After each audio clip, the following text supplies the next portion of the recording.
meeting.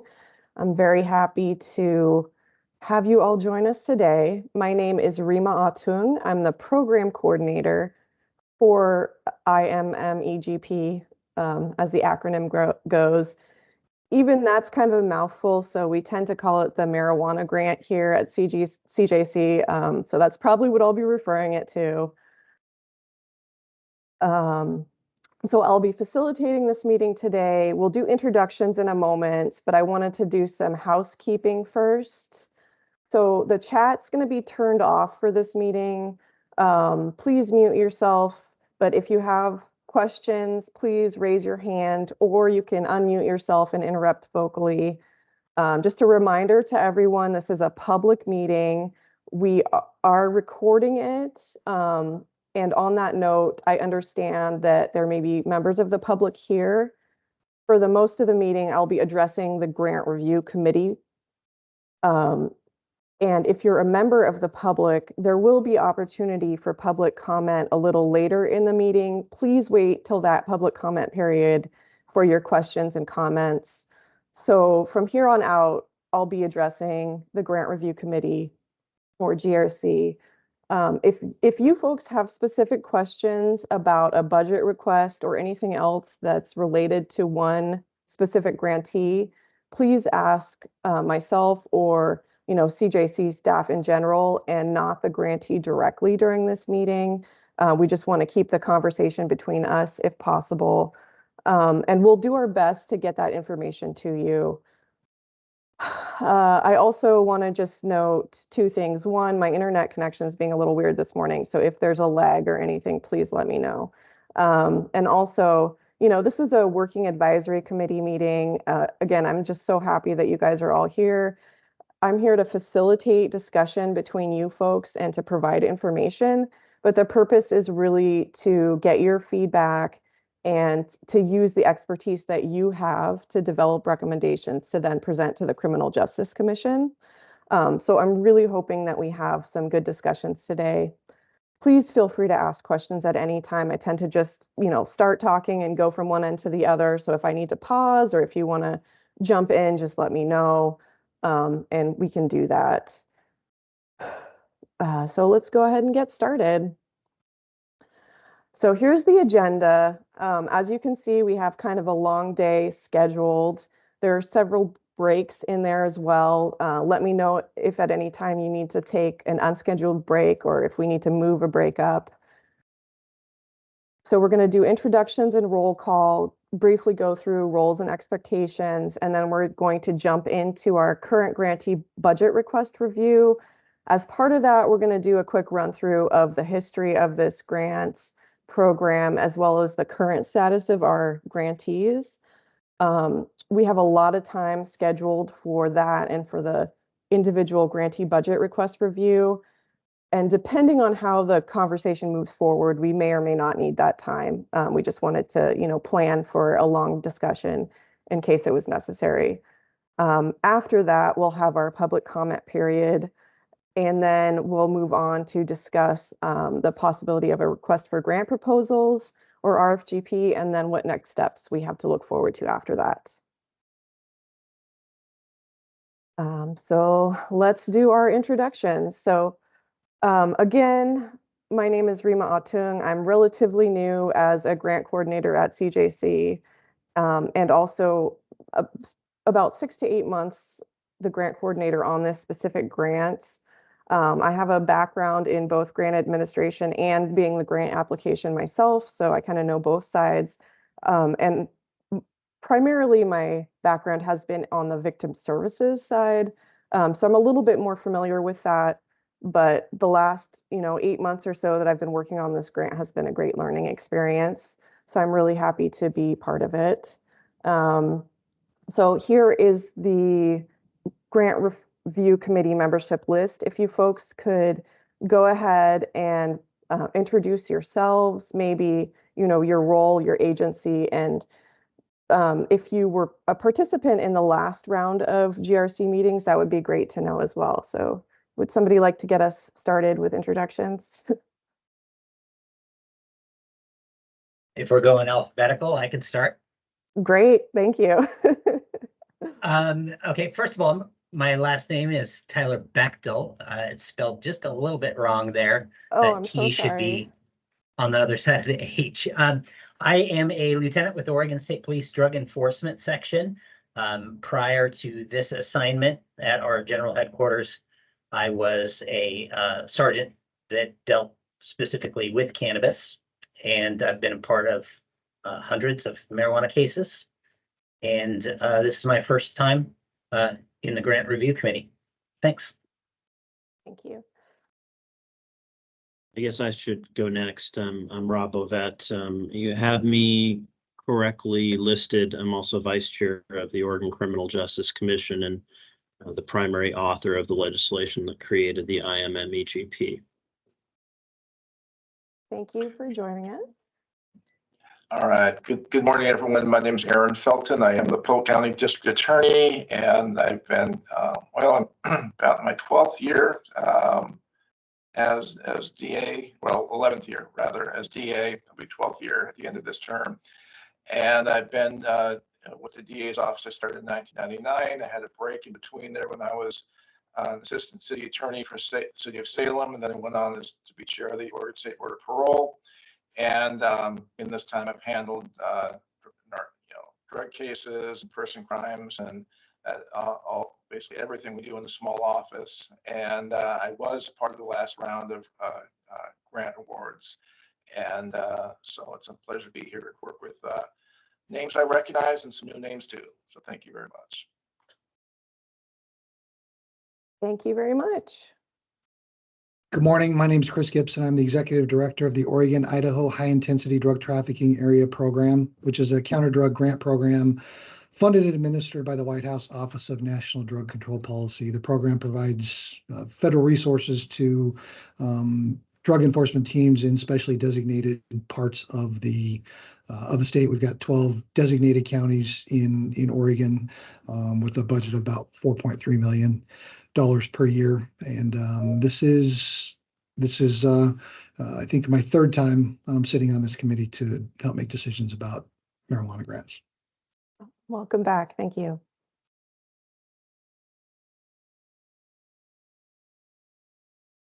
So is Lauren in the room? Nope. I guess we can move on to Kathy and perhaps Lauren will join us later.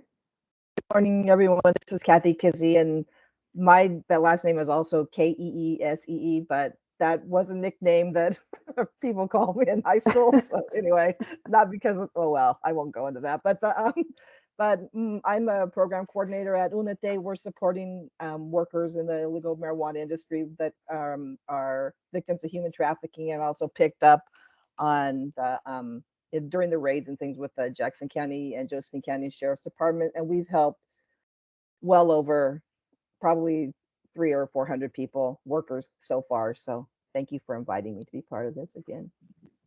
Thank you for joining us, and I deeply apologize. Any incorrect information is on me, and we have folks behind the scene that's busy trying to correct it now. So thankfully, I'm not alone. We have a whole team. All right, and Craig, if you don't mind. Okay.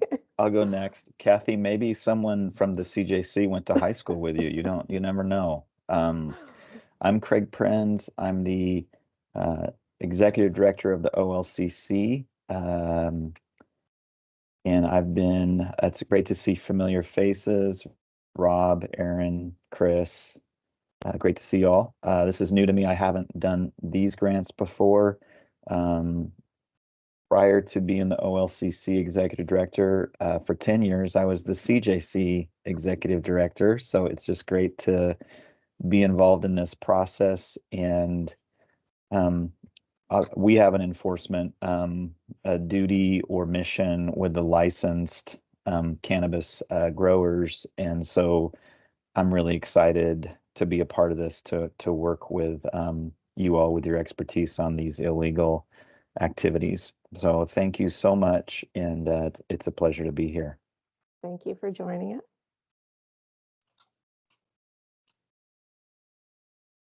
And do we have Shannon on the line? Hi, just trying to unmute. Shannon Savell, I'm the Director of the Crime Victim and Survivor Services Division at the Oregon Department of Justice. Nice to see so many of you. Good morning. Good morning. Thank you for joining us. And last but not least, we have Tim. Is Tim on the line as well? Yep, I'm right here. Good morning. I'm Tim Swenson. I'm the new executive director at OSSA. I've been here since January. Prior to that, I had just under 25 years with Yamhill County Sheriff's Office, and the last 9 were served as sheriff. And we participated as a grantee for a couple of years. And so I'm aware of the process, but first time on the review committee. Thank you for joining us as well. And, as you all know, there's just a wealth of experience and knowledge in this group. So I'm really thankful for you guys all joining us, and I look forward to what you have to say. I do want to check, does anyone have a scheduling conflict or need to leave early? If so, please just let us know so we can kind of arrange things accordingly. Oh. Okay, I see heads nodding, so, it looks like a couple folks raising their hand. I'll just add, I have Okay. a few meetings throughout the day, but I've tried to organize it with your agenda, so I'll be popping in and out a couple of times. All right, excellent, thank you. I'm the same situation as Rob just outlined too, so sorry about that. Just the. It is, yeah, it is hard to schedule a full day meeting, and, as I mentioned earlier, as we go through, we might need more or less time depending on how the conversation goes. But just, flag me if you have to step out. We actually have a better turnout than we were expecting. Shelby, do we have quorum at this point? Yes, we do. Okay, excellent. Thank you. So, we were fully planning on kind of doing all in favor voice votes to vote for consensus, to establish recommendations, and then just capturing no's rather than doing like a roll call vote, just to be mindful that folks might have to step out or whatever. So just FYI for everyone. So on that note, unless anyone has any additional questions or comments, I'm going to jump on into the rest of our presentation. All right, excellent. So now we're going to just quickly go through roles and expectations for you folks as GRC members. And I know this might be familiar territory for most of you, but we do want to just do a quick reminder of what some of those expectations are for you as GRC members and serving in that capacity as public officials for the purpose of this meeting. So first, CJC staff on these grants, we have a pretty specific role. What we do is we review the applications and budget requests and other things that get submitted by our grantees or applicants. We assess them for adherence to program rules and meeting any program preferences. And then we also try and work with you folks to ensure that you apply the program rules consistently. Another part of that is putting together as much information as we have on the applicants and grantees so that you folks have the best and most complete information to make your recommendations. As GRC members, what your role is in this process is to evaluate the adherence to those program rules and preferences, discuss the applications and budget requests collaboratively, provide your recommendations, and then ask additional questions if grantees didn't provide quite enough information, and then also provide a funding recommendation to the commission. The commission has kind of a similar role. They also evaluate applications and budget requests, consider funding recommendations, but they are the body that makes the ultimate funding recommendation. So that'll be later on in the process after we go through this development of our recommendations. And as I mentioned, in this role as GRC members, you are also serving as public officials. So there are certain ethical responsibilities because you have this opportunity to provide recommendations and influence the operations of state government. So if there are any actual or potential conflicts, then we should be informed of them. And an actual or potential conflict occurs when a public official participates in an action which could result in financial benefit or loss to you as the official or your relative or business that's associated with you. So here are some examples of how you could have a potential benefit. If you are scoring an application for a county that you work for, we would generally ask that you do not score the rubric for anything that you might be associated with. We also ask that you announce any conflicts during a conversation or discussion about a particular application or grantee that you might be associated with. We ask that you don't speak on their behalf. Generally folks will just choose to abstain from that conversation. You don't have to leave the room or anything like that, but just let folks know you might have a potential conflict and just go on mute and don't participate in the conversation or vote is how that usually goes. So are there any folks with conflicts that they know of? Okay, I see Aaron raising his hand. I have So- conflicts too with the Community Cannabis Worker Project, Jackson and Josephine Right. County Sheriff Departments. Okay, so for folks with conflicts, just kind of keep that in mind. And then if we're, discussing or voting on that specific thing, I'll try and remember, but it would be greatly appreciated if you try and remember as well to just abstain from that so we can keep track and do our due diligence as members of, or as in our role as public officials. Right, and I just know that there's a more timely place to make it, because I know Polk is an applicant, but just putting it on the record now makes me feel more comfortable in noting that. Mhm. But I know if and when it comes up, what you just said is the appropriate advice, so thank you very much. Welcome.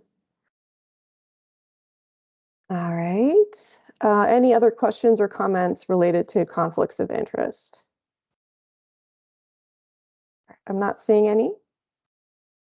So we're going to jump into the next agenda item, which is going back through just a quick review of the history. And for folks that have been here since the beginning, please just bear with me. I just want to make sure we're all on the same page in terms of what the legislative priorities, commission priorities are, and kind of give a brief overview of where we're at now. So let's just jump into it. So this grant program was established in 2018 as a program for cities and counties to support law enforcement and prosecution of the illegal marijuana market. It initially had an allocation of $3 million per biennium. And this grant was created in response to a rise in illegal grows and the concerning criminal activity associated with that, and associated with drug trafficking organizations or DTOs.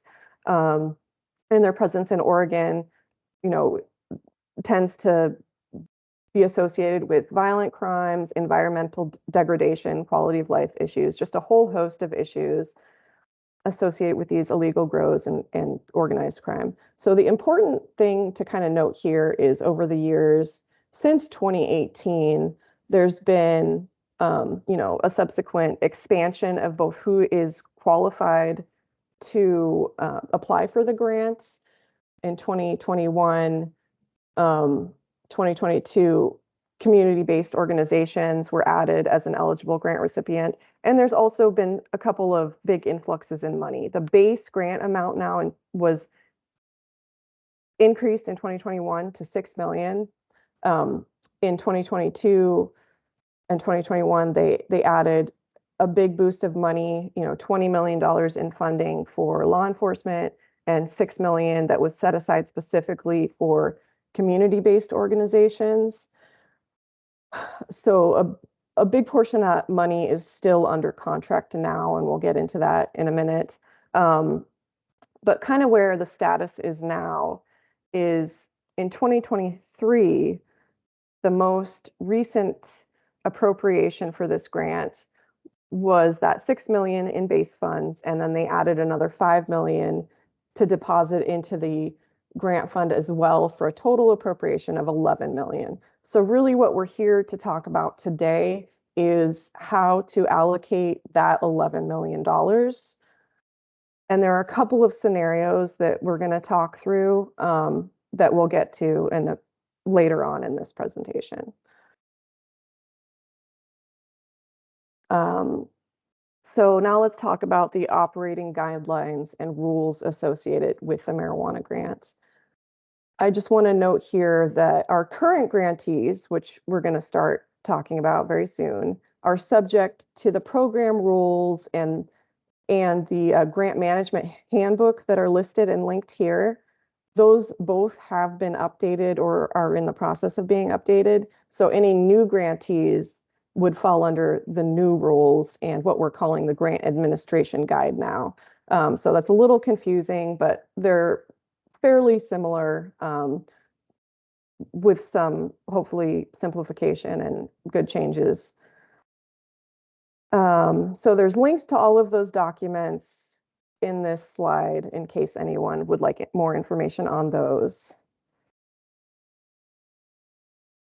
Eligible applicants are, again, cities and counties, so units of local government, community-based organizations. And again, I just want to note this is the previous definition.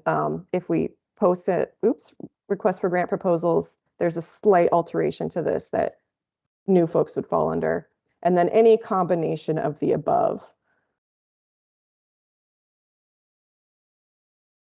The legislative priorities for this grant are defined as rural areas, large-scale operations, organized crime, or projects that focus on these priorities. Projects that are trying to focus on the diversion of marijuana outside of Oregon, and then this ongoing humanitarian crisis associated with the marijuana cultivation and distribution. And then facilitating connections to assist those individuals impacted. We also have a list of commission priorities that apply to this grant as well, which are funding training opportunities to assist applicants in addressing these issues, addressing cases that require complex financial accounting, tracking outcomes, collaboration with other agencies, and then specific to the humanitarian crisis, providing trauma-informed and culturally and linguistically specific and responsive services. And hopefully these are all familiar to you folks since you're familiar with this grant, but it's always good to review. And then I just wanted to take a moment to kind of highlight some program data to show what our grantees have achieved so far. So this data is pulled from our last annual report, which was published on January 1st, as it is every year. So for the time period of the report, which was April 1st, 2022 to September 30th, 2023, the grantees that we're currently supporting reported 424 illegal cannabis incidents from 96 zip codes. And those incidents resulted in 184 case filings in Oregon Circuit Courts. They identified, some type of land, natural resource, or civil code violation in 54.2% of those incidents. And those incidents also resulted in the seizure of about 1.8 million illegal cannabis plants, 351,781 pounds of processed cannabis and other illegal substances, firearms and equipment, and all sorts of other things. So from April 2022 to now, as you can see, there has been a lot of activity related to this grant, and our current grantees are, have been very successful in combating these issues. On the community-based organization side, they were able to serve 479 survivors during that, well, actually, it's slightly revised time period from November 1st to September 30th, 2023. And of those, 63.5% received legal services, another 56.8% received referrals to other needed services and supports. And there's a lot more than that that can be reported, that can be found in our annual report. And I just kind of wanted to give a few numbers to associate with what our current grantees are doing.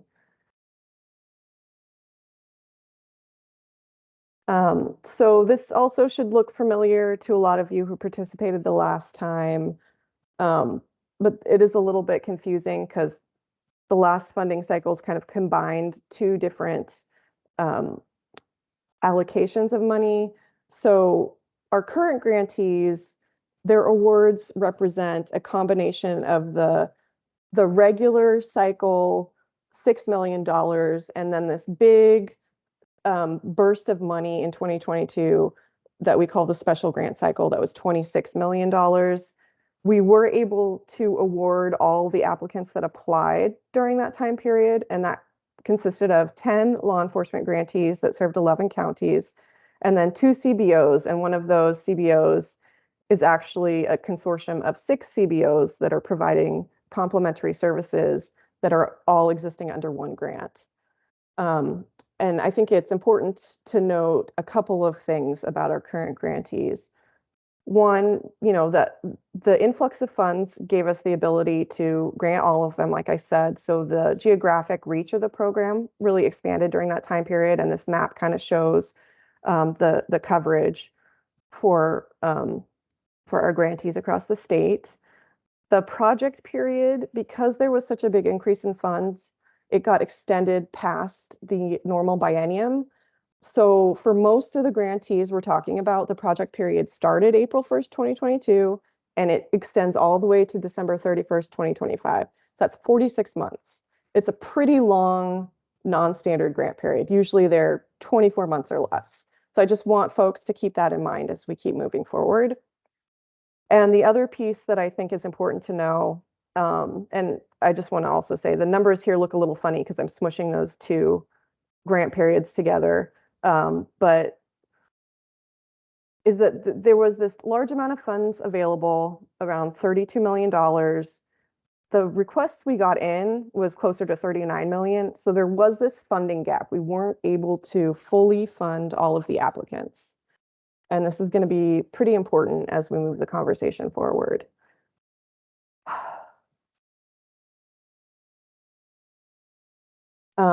So just to kind of bring us back to the purpose of today. The purpose of today is to develop a recommendation for how to allocate that 11 million in funding available for the 2023 to 2025 biennium that we are now in the middle of. We've done some analysis and prepared some scenarios that we can talk through about how you might want to allocate those funds. But before we get into the scenarios, we have some additional context to talk through to help you kind of frame your conversation about this recommendation. Generally speaking, though, we have an option to allocate some of this funding towards current grantees to respond to this super long grant period and gap in funding that I just mentioned. And to that end, we have all of our current grantee budget requests that were submitted and we'll go through in more detail later in this presentation. Another option that we have is to allocate funds to an open request for grant proposals, or RFGP. That's how we primarily do things, just post an RFGP, and then anyone who wants to apply that falls under those eligibility requirements can submit an application. So I'm going to go through a little bit more information, and then we'll come back to these scenarios. So first, to help with this conversation, let's look at this gap in funding in more detail. as many of you in the room were part of this process, this might look a little bit familiar to you. You know, since there were requests for a greater amount of funding than were available for those grantees that we're currently in contract with, the GRC and commission and CJC staff sort of applied a strategy to reduce the budget amounts across the board. The terminology is a little bit different. I think at the time it was called tiers, and there was a whole scoring system. I tried to pull out the relevant information and just focus on the funding reductions, since that's the most applicable to this conversation now.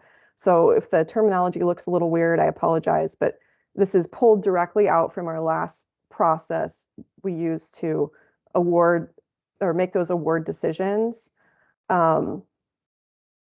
So as I said, there were, 10 law enforcement grantees or applicants and 2 CBO applicants. All of them had their budgets reduced because there was this gap in funding. So going from left to right, we have the applicants whose budgets were reduced the most to the ones that were reduced less. So in our first bucket, for example, we have Polk and Yamhill, which are under one contract in Washington County, and they had their personnel amounts reduced to about 24 months and then had a 50% reduction across the board in other budget categories. Bucket 2, Columbia County and Lane County, their personnel was also reduced about 24 months and they had a 20% reduction across the board. Bucket 3, Deschutes, Douglas, and Klamath, just their personnel was reduced to 24 months. And then bucket 4, we have Coos County, Jackson County, and Josephine County, and their personnel was reduced to 30 months. So those are all of our law enforcement grantees. And as you can see from the reductions, none of them were fully funded for the full 46 or however long their contracts ended up being. And then in the final bucket, we have our CBO grantees. And since they had a specific set aside of $6 million, they had kind of different methodology for how those reductions were applied, but they also received reduced amounts compared to what they applied for. Are there any questions or comments so far? I don't see anything. All right. So here are where our current grantees are now, or actually as of December 31st, 2023. So the end of the last quarter, this is where their expenditures are at. I do want to note that there are asterisks by some of the grantees. Those folks gave me an updated expenditure amount when we went through this grant request process because they're actually getting much closer to the end of their funding than some of the other grantees. On average, we're about 40 to 50% through expending their contracts. So, they still have funds left, but everyone is going through their money. There aren't any cases where folks just have a backlog in funds. As I mentioned, there are some that are getting really close. For example, Douglas County is at about 92%. So they're real close to the end.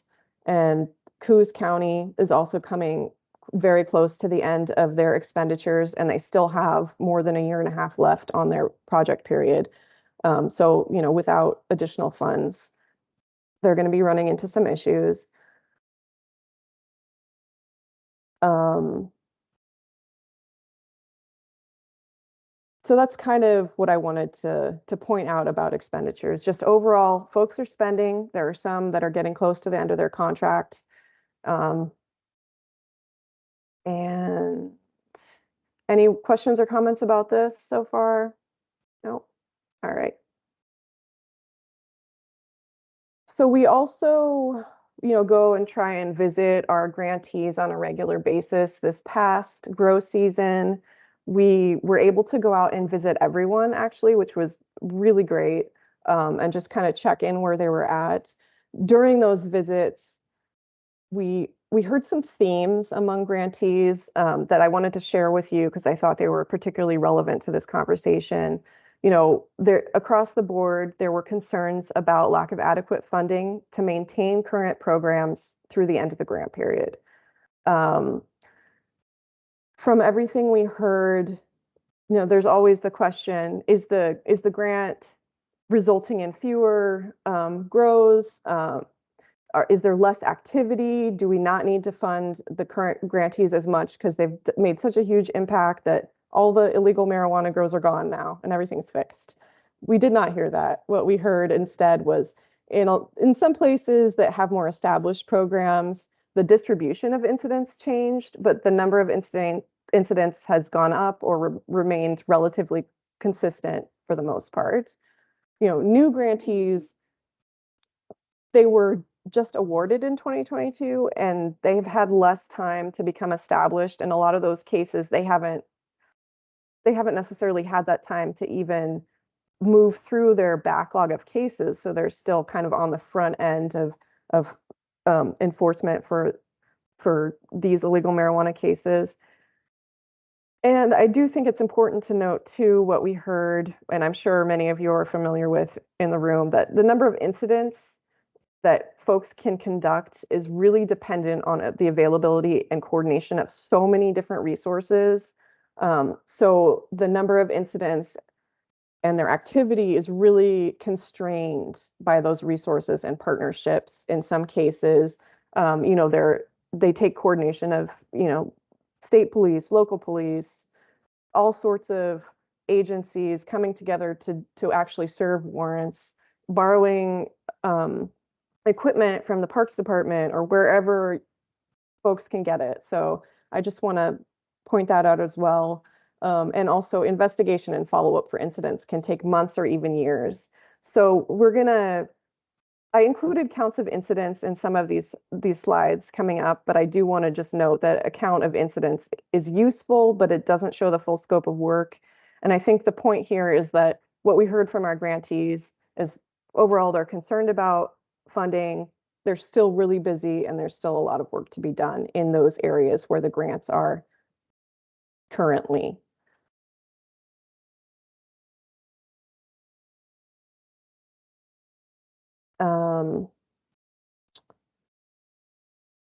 So in response to this and hearing these concerns, CJC staff kind of had a bunch of conversations and we decided to open an opportunity and asked all of the grantees across the board, what would you need to fully fund your program to the end of the grant period, especially given this gap in funding to begin with. So the grantees were asked to go through this kind of intensive, very short, multi-step process that included a budget request. So they submitted, an Excel file. They identified remaining funds, where their expenditures were at now, any changes to their current approved budget categories, any additional items not included in the current approved budget. And then we kind of had an opportunity to go through their records and our records to make sure we were all aligned in terms of expenditures. The next step was we did one-on-one meetings with every grantee that submitted a budget request, and some that didn't actually. And we collaboratively reviewed their budget items and then adjusted where appropriate. For example, if they wanted to add an additional detective and they put in 36 months, we had a conversation of, what does this actually look like? Is that the right number of months? Is all of this information accurate? So folks were able to adjust at that point and resubmit. We had a discussion on lessons learned. In several cases, there were unanticipated costs like storage or fuel costs that they just didn't estimate in their initial application. And then response to changing circumstances, like if there was more activity in their area than they initially estimated as well. So anything that kind of impacted their budget planning, we discussed. And then on top of that, we had them submit a short form application. So that was their opportunity to provide any additional context that we hadn't discussed previously. and to submit it in writing, and also for them to specifically address how their new request continue to support the priorities of this grant program.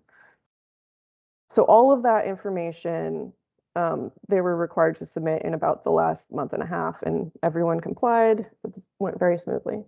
So I'm going to walk through what we did on the staff side with these requests.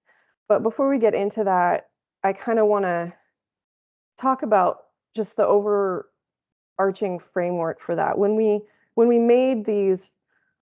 opened this opportunity, we kind of framed it in this: what do you need to maintain your program, and what do you need to also expand your program at this time? As I mentioned, are there circumstances that you didn't account for and you actually need another staff person or something like that? So we asked them to make both requests, and then when we received the information back, we kind of categorized the different budget line items under either maintenance or expansion.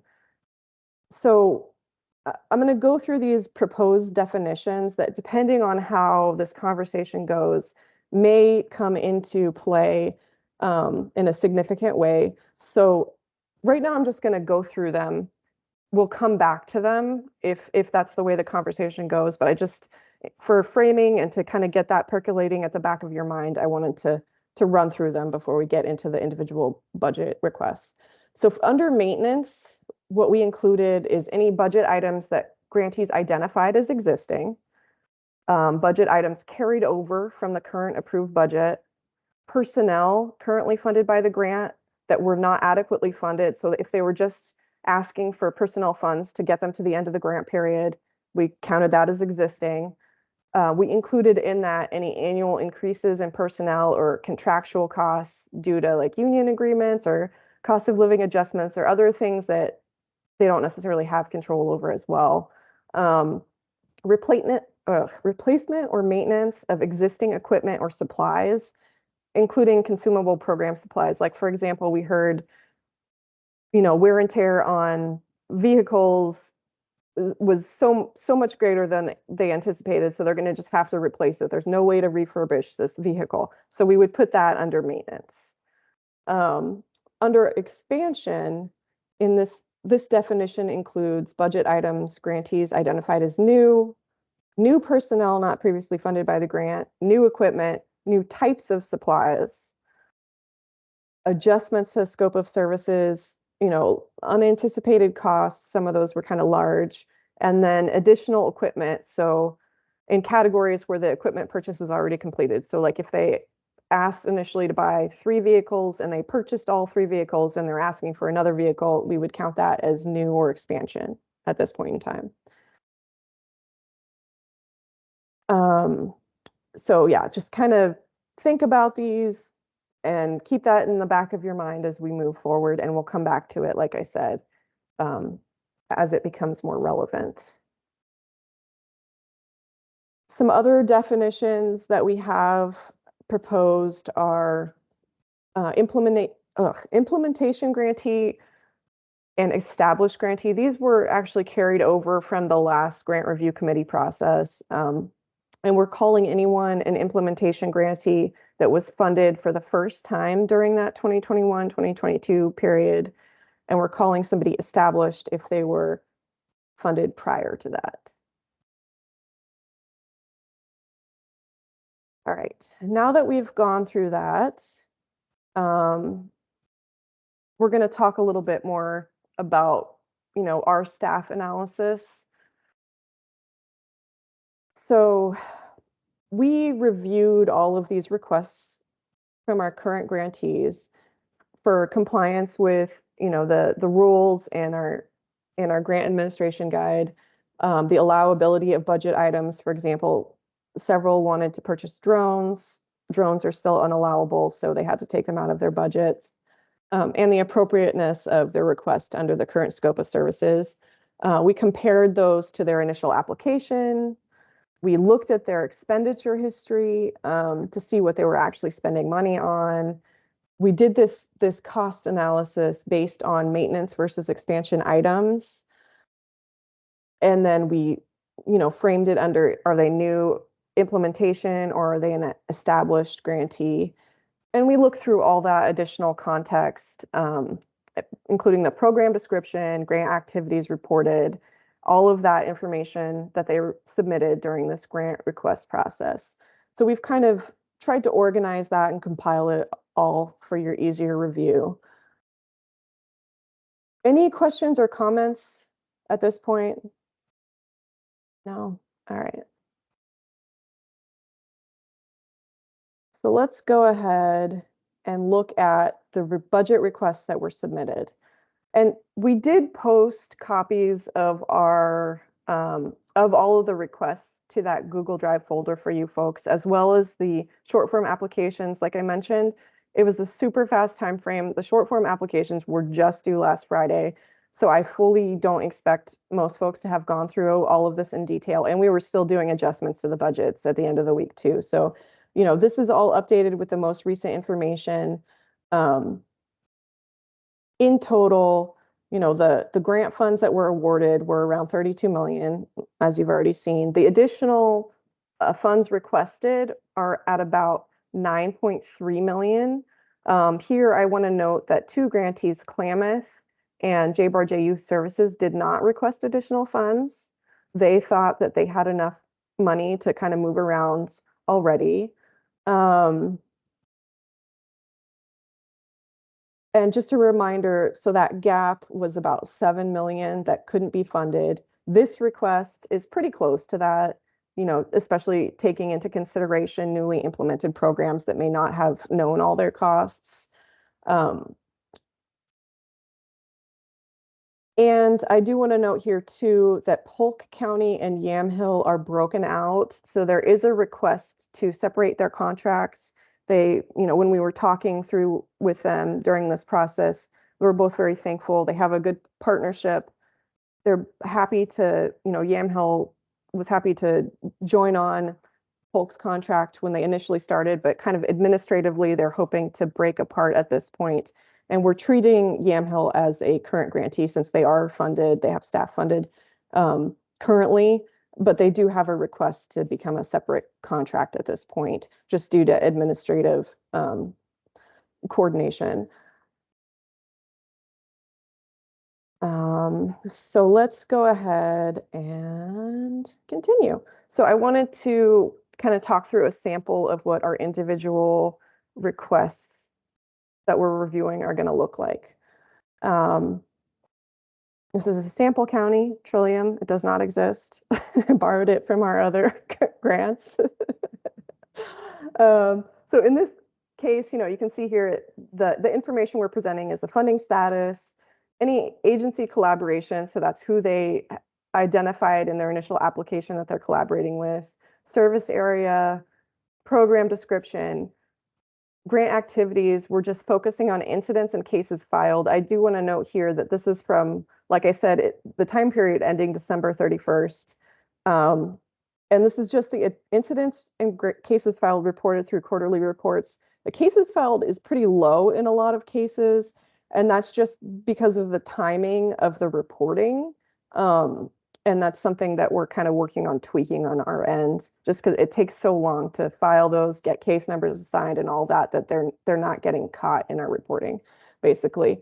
On the right side of the slide here, we're going to look at the request type, and then just, I pulled out some highlights of why the funds are needed, why they're being requested at the time. There's a second slide that goes into their budget request. It's a lot of information. We're going to try and, again, depending on which route we decide to go, we'll determine the level of detail that we need to look at these requests.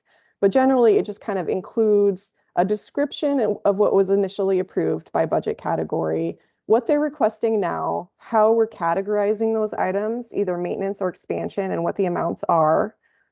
And then, the subtotal, which includes for those categories, maintenance and expansion, how much is going towards either, and then total budget, carryover, and total requests. So I just want to explain here, this maintenance column includes funds that they already have approved.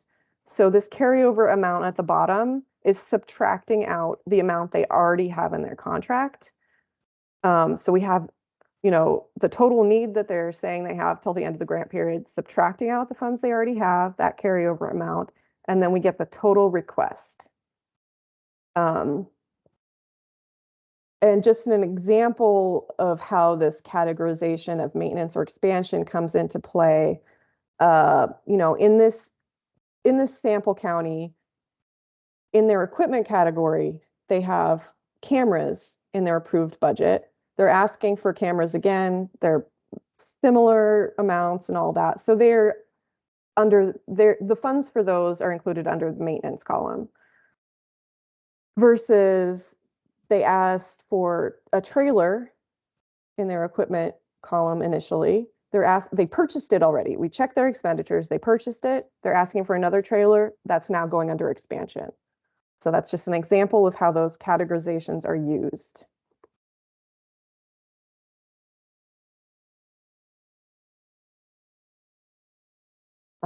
Let me just make sure I've gone through all the important information for this. I do want to also note, these only include the budget categories that are relevant. So not all of them are going to have all the budget categories. And again, just to reiterate, this maintenance column does include some existing funding. All right. So the last bit of information is going to be pulled from those short form applications, and that's how the grantee justified or provided additional information related to those legislative priorities and how that budget request fits those legislative priorities. And I just kind of highlighted the relevant language so you could kind of visually see that they were responding. These aren't the full responses. If you want the full responses, we have those in that folder. It's just kind of pieces that I felt were good to highlight for the budget request. So any questions or comments at this point? Oh, all right. Hopefully it's all as clear as mud. So now we're going to pause here and go back to this allocation question. Again, we have $11 million total that we're recommending, or that you folks are recommending, to be used in whatever way. Staff came up with 3 potential scenarios. So just based on the information we have, like I said, all the stuff that I've been presenting, the feedback from the current grantees, all of that, we took all that and developed these scenarios. They're pretty simple on the front. Scenario 1 is just allocate 9.3 million, so that the total that folks are asking for, to current grantees, and allocate the remaining 1.7 million to an RFGP for new folks to apply to. Scenario 2 would be allocate less than 9.3 million, but still some money to fill in that gap in funding. And we included that maintenance and expansion as one way to potentially look at breaking out those funds if this is the route you want to go. And then since we're allocating less than 9.3 to fill in that gap, but still some money, we would have more than 1.7 million to move forward to an RFGP for new folks to apply to. And then the last scenario is just allocate everything to the RFGP and everyone can apply. So that's kind of, the simplest form of the 3 scenarios that we think there are. I want to just talk about what happens if we choose each scenario. Scenario 1, we review the budget requests, do our due diligence, especially since there was such a tight turnaround in information, but we don't necessarily need to talk about each one in such detail because folks are going to be leaning towards just granting them, right? Scenario 2, if folks are leaning towards allocating less than what they're asking for, we're going to need to talk about each request in greater detail, maybe look at that categorization, or if there's another way that is appropriate to look at it, we can do that instead. And then scenario 3, you know, we would just move on to the RFGP. Before we kind of do a temperature check and see where everyone's at and how we're going to proceed, I want to just present a couple of additional considerations just to again percolate the back of your mind to see what you might think is most appropriate in terms of direction to go. So, you know, these are kind of pros for each option. For allocating funds to current grantees, some considerations that we haven't yet discussed are the fact that the base program funding is $6 million per biennium. So we don't know that funds beyond that to continue expanding the program are guaranteed. That will depend on advocacy and whatnot. So that's just something to keep in mind. You know, funding our current grantees does have the benefit of leveraging their program infrastructure, their expertise, and building on their current success. And also, it's good to keep in mind that this funding is for the 2023-2025 biennium. It kind of overlaps our current grant periods because they have that long extended grant period. And also, it's kind of a short time frame to possibly implement new programs. It still can be done, but it is less than 2 years at this point. Some considerations on why it might be beneficial to fund new grantees are, you know, continuing to expand the geographic coverage of the program, responding to emerging trends in the illegal marijuana market. Maybe DTOs have moved from counties that grantees are in to new counties. We don't know. And then also expanding the number and reach of our CBO grantees could increase the availability of aid to victims of human trafficking. And I apologize, I cannot speak English very well. So those are some additional considerations we thought of. You guys might have more. So are there any other considerations that you want to discuss that aren't included here?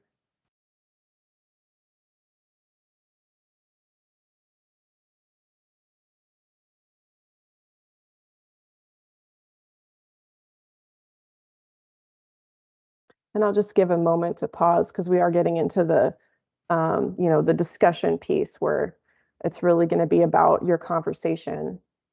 And I'll be looking to you to get recommendations on how to proceed. This is Kathy. I do have a question. Are there Sure. any statistics available that might demonstrate what other areas that potentially haven't received funding, what they're looking like in terms of law enforcement and grows and things in those areas? Is that available somewhere? Not on hand. We did include some information on where legal marijuana grows are compared to where our grantees are across the state, and there was a pretty high overlap. In terms of other activity, law enforcement interdictions, that type of thing, we don't have that, unfortunately, but it's definitely something we can keep in mind moving forward. And I apologize for this. Is always an interesting problem because we don't know what we don't know, and it's an illegal market. So we're always kind of in the dark on how far it's spread, but we're actively working on it. Thank you. Yeah.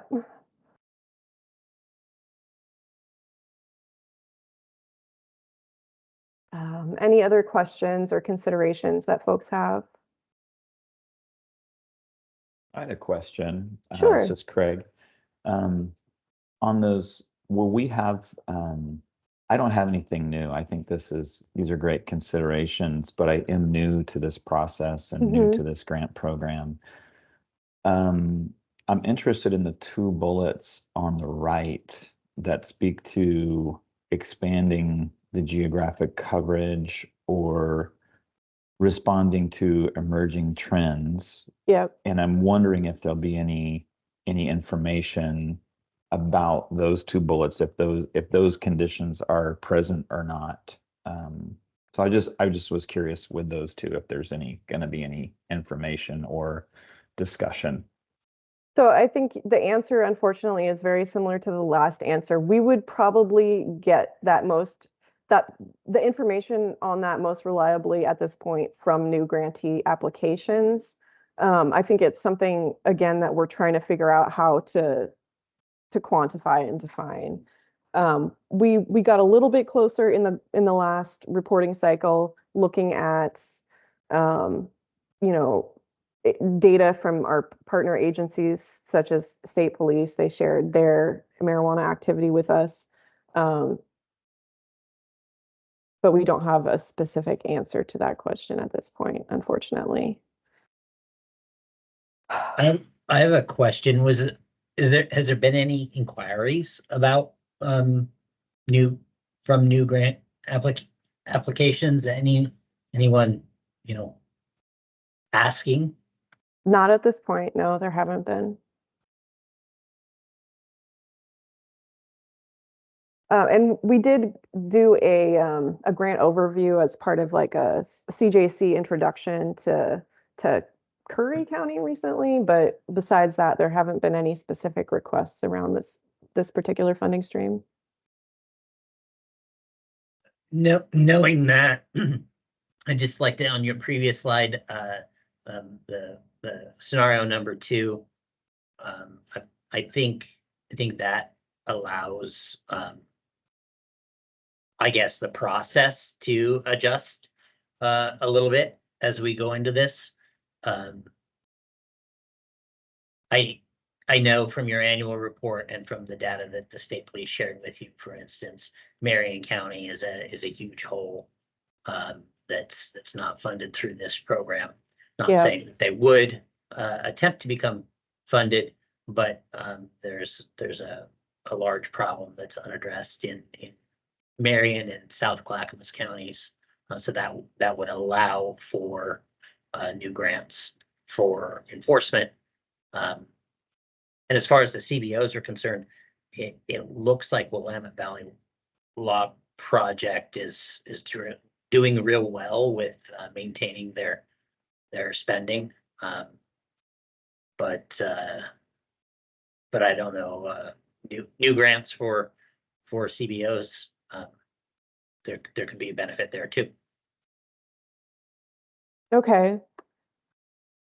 Yeah, so at this point, I think that sounded like a vote in favor of at least talking through all the individual grantee requests and leaning towards scenario 1 or scenario 2, which kind of have the same route in this presentation, although we'll be more detailed in scenario 2. Is that how folks are feeling at this time? Is that how you want me to proceed?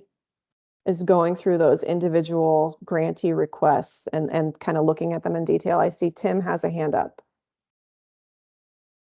Yeah, thank you. So is it safe to assume that what we're talking about right now is we have some additional funding in the middle of a process? We get to allocate that funds. And then coming 2025, they're going to open up the process again for pretty much anybody in the state that wants to apply. So we're in the middle of this grant cycle now with our current grantees because we had that huge influx of money and we extended those grant periods. So it's a little bit atypical. Ordinarily, we get, the biennial allocation amount or appropriation amount that then we allocate. And usually it goes to the open RFGP. Because there's this gap, we went through this different process allowing our current grantees to request additional funds. So one scenario is to fund them. We still have money left over, that 1.7 million, which can just directly go to RFGP, or we could allocate more towards it. This money is for the 2023-2025 biennium. So at the end of 2025, depending on what happens in the next legislative session, we'll at least have 6 million for the next biennium. And if folks advocate for more and we get more approved, we'll have more. But we have a base level of 6 million for the next biennium. Okay, yeah, so I mean, I would kind of feel thinking more like scenario 1 or 2 would probably be in my mind. At minimum, you know, if there's a gap and we feel that the requests were valid before, we just didn't have the ability to fund it because we didn't have the money. But now we have the money. In my mind, it makes sense to go ahead and fund those requests mid biennium. And then if there's anything left over, opportunities for new grantees if they come up. But I would be leaning more towards funding the existing programs to what they need to be able to continue moving forward, and then having a conversation of more global in the next biennium. Okay. And we're not making this decision at this point. We're deciding the route. So you have a little bit more time to think about it.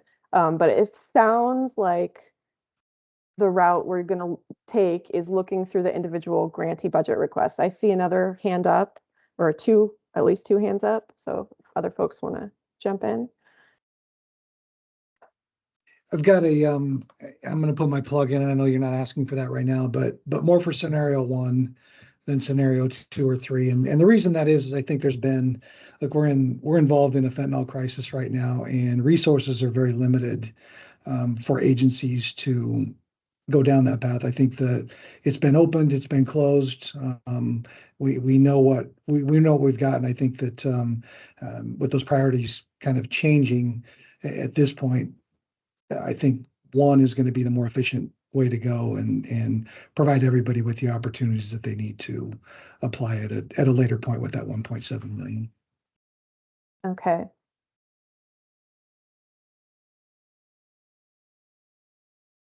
And looks like Yeah, I'm kind of on the same, I think, same wavelength. I don't think there's enough time really left in the biennium or in the remainder before the grants run out to really make it reasonable to open a new RFP. I think my one thing that I have questions about are the CBOs. It looks like even when some of the other things decreased, the number of individuals that were being referred to the CBOs has increased. And it looks like, I'm looking at your report, referrals to long-term crisis or long-term support services was at 56%. I've got, I think, some questions that maybe you can't answer about who is receiving those referrals. Do they feel they're supported enough? Is there enough money in those areas? So actually, to the last comments made, I think I'm at 1 or 2.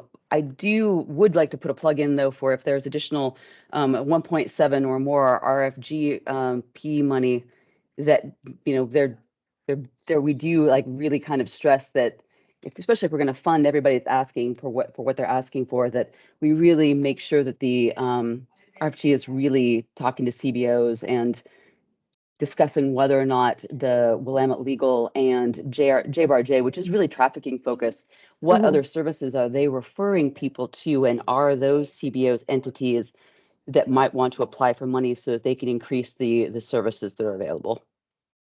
That is an excellent question. You know, I know for Willamette Valley Law Project and their consortium, they do have some of those services in-house that they internally refer to and also provide external referrals to. So I'm not sure who those external referrals are for. I think that's a fantastic question. And honestly, you know, we would love to hear what additional CBOs are out there that do work in this area. I think it's a great conversation to have for the RFGP when we get to it. So thank you for bringing that up. And I think, Rob, you're the one left with your hand up. I was just going to add my voice to kind of ditto what everyone is saying. 1 makes the most sense to me, 2 possibly as a backup. Excellent. So, you know, given what I'm hearing, it sounds like we're leaning towards 1 or 2 as a group, which means we'll be going through those individual grantee budget requests. And we're going to go through in some detail. I'm going to try and be quick. We have all day you set aside for this meeting. So, you know, we'll do what we need to do based on which one you're leaning towards, whether you want to just fully fund their requests, or if you want to do some type of breakout of maintenance versus expansion, or some other breakout to fund less than that 9.3 million. So we're going to be going pretty in detail in these. You know, I have folks taking notes and that have spreadsheets in the background. If we need to pause at any point, if you have questions about like, what will this look like if we only fund these things, just a heads up, we might need to take breaks to figure that out. We have tools in place, but I don't want to give you the wrong answers or anything like that. So, you know, just a heads up. It's 10:15 now. We have our first break scheduled at 10:30. Do you guys want to have a quick like 10-minute break before we jump into this discussion? Yes. I see nodding. Okay. All right. So let's just go ahead and take our break from 10:15 to 10:25, and then we'll come back. Okay, excellent. And I'll see you guys in a minute.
All right, it is 10:25. We'll give it one more minute and then jump back in just to be mindful of everyone's time.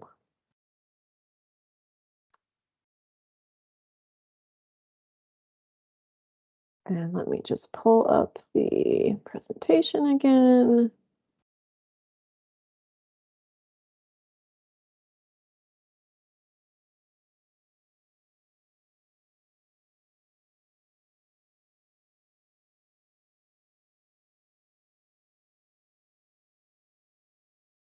And then jump back to where we were. All right. So let's go ahead and get into our discussion about the individual grantee budget requests. So now, since we're leaning towards scenario 1 or 2, we need to revisit these definitions again that we kind of went over before. Because of the way the question was framed and this issue as we're seeing it, the assumption of the methodology we kind of applied is that, and the kind of the assumption in scenario 1 or 2 is that we want to maintain these programs, and we may or may not want to fund expansion items as well, right? So these definitions are going to be pretty important. Just to go over them again, in the maintenance definition, we included budget items that grantees identified as existing, budget items carried over from current approved budgets, personnel currently funded that are not adequately funded for the full remaining grant period, annual increases for those folks or for contractual costs, and replacement or maintenance of existing equipment or supplies, including consumable supplies. Expansion items are budget items they did not identify as new, or they did identify as new. Oh my goodness.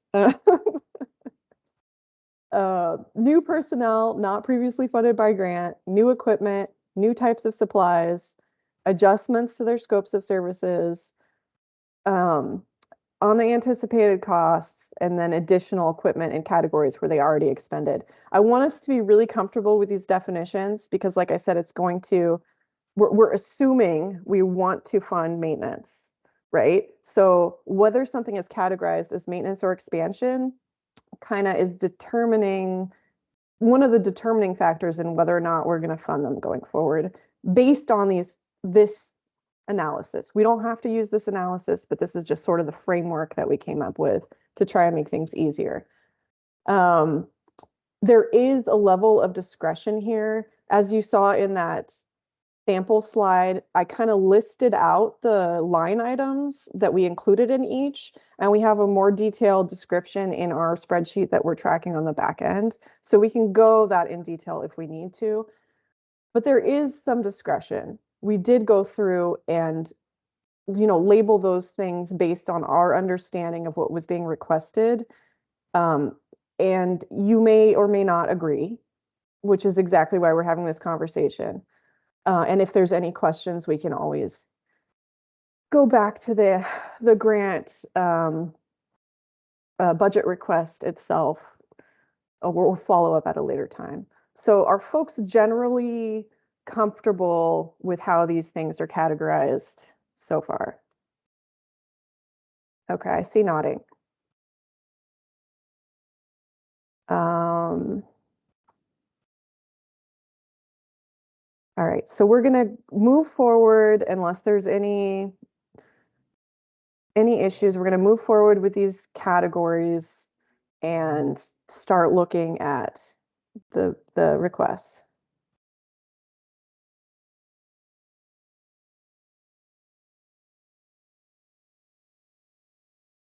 So I think, and please, direct me if this doesn't make sense to all you folks. This is just, for your benefit, so you can kind of have a framework to look at this stuff. But I'm going to just kind of go through everything, and then we can start more detailed discussions as needed.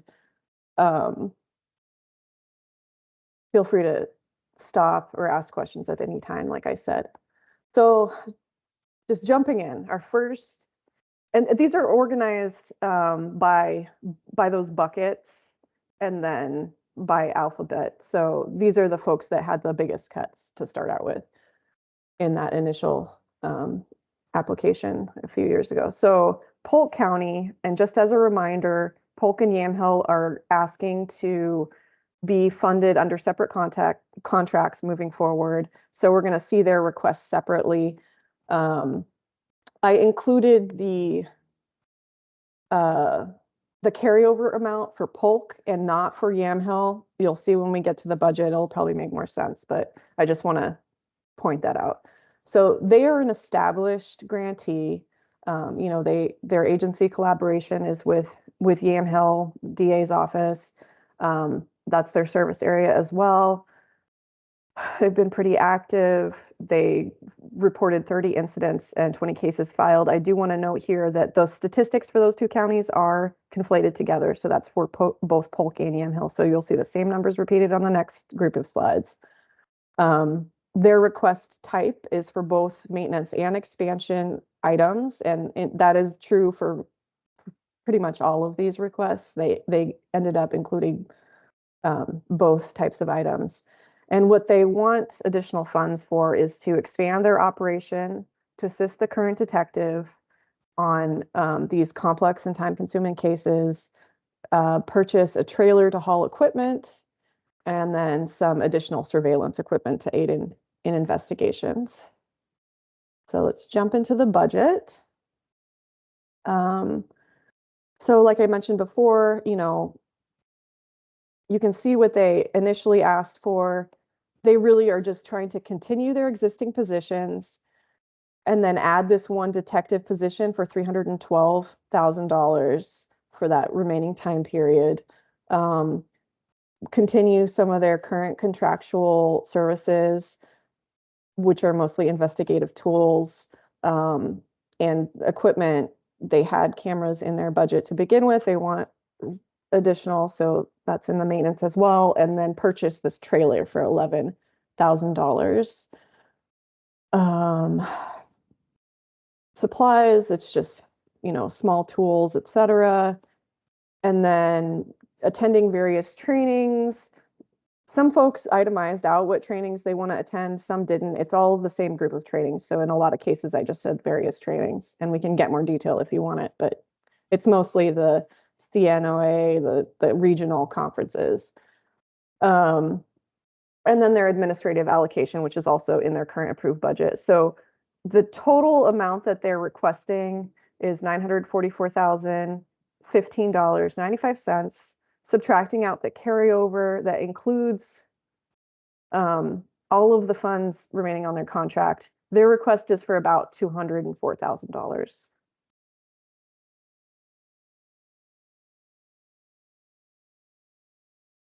So do folks want to discuss at this point, or just kind of go through everything and come back and discuss once we've kind of seen more what is in the budget requests?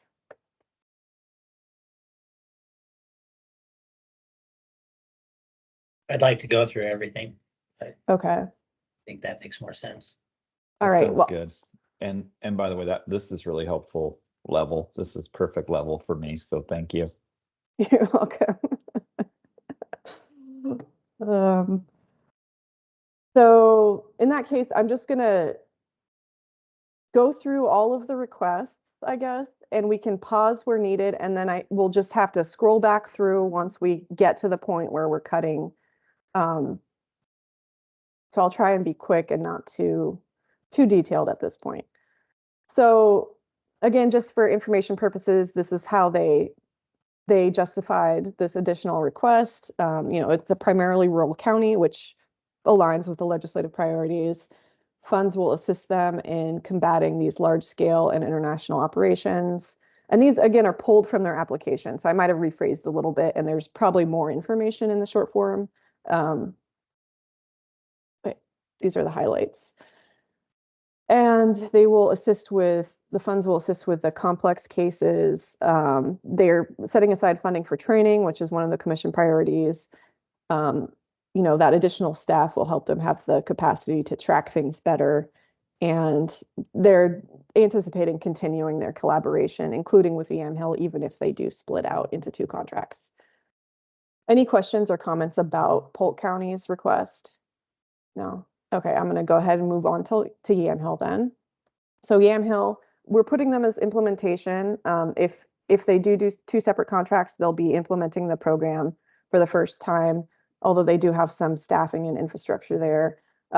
Again, still partnering with Polk. The incident count shows both counties are, significantly busy. And they're requesting to operate as an independent contract.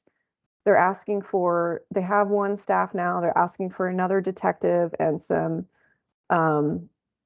other staff costs, a vehicle replacement cost. They're the example that I used earlier where they just did not anticipate the amount of wear and tear on their vehicle. And then some additional operational costs that they've been just absorbing. They've been very successful. And here's some statistics to that point. I do want to note anything in the yellow box is information that they provided. It might not necessarily line up with our incident counts because the reporting time frame and whatnot is a little bit different. So that's the activity that they reported: dismantling, eradicating over 22,000 plants and seizing over 10,000 pounds. So what they're asking for again is just to continue their current staff, which is 1 detective and overtime, add on some staff for a pretty reasonable amount. So not full FTEs, but partial 0.25. Adding a contract with a data analyst, and then add to their equipment. They did have some equipment included that they purchased under their partnership with Yamhill previously. I just lumped it all in expansion because it was kind of too much to kind of parse all that out. And then they're requesting, hazmat suits, utilities, additional training funds, and then a small amount of administrative costs for their senior accounting clerk. So overall, they're asking for $977,654. I didn't subtract any of the carryover funds out of this, just to make it a little bit cleaner. So that's their total request. And as you can see, it's pretty similar to the total request for Polk. They're pretty much, on par. So just expanding a little bit so they both have the same level of program in 2 places. I see a hand raised, Craig. Yeah, just so I understand the splitting of the 2. So they're both are they both counties functioning with 1 detective right now? No, so they both have a detective and they both Okay. want an additional detective. Okay. I think the workload is just larger than they anticipated, and so their current contract isn't really cutting it. Thank you. You're welcome.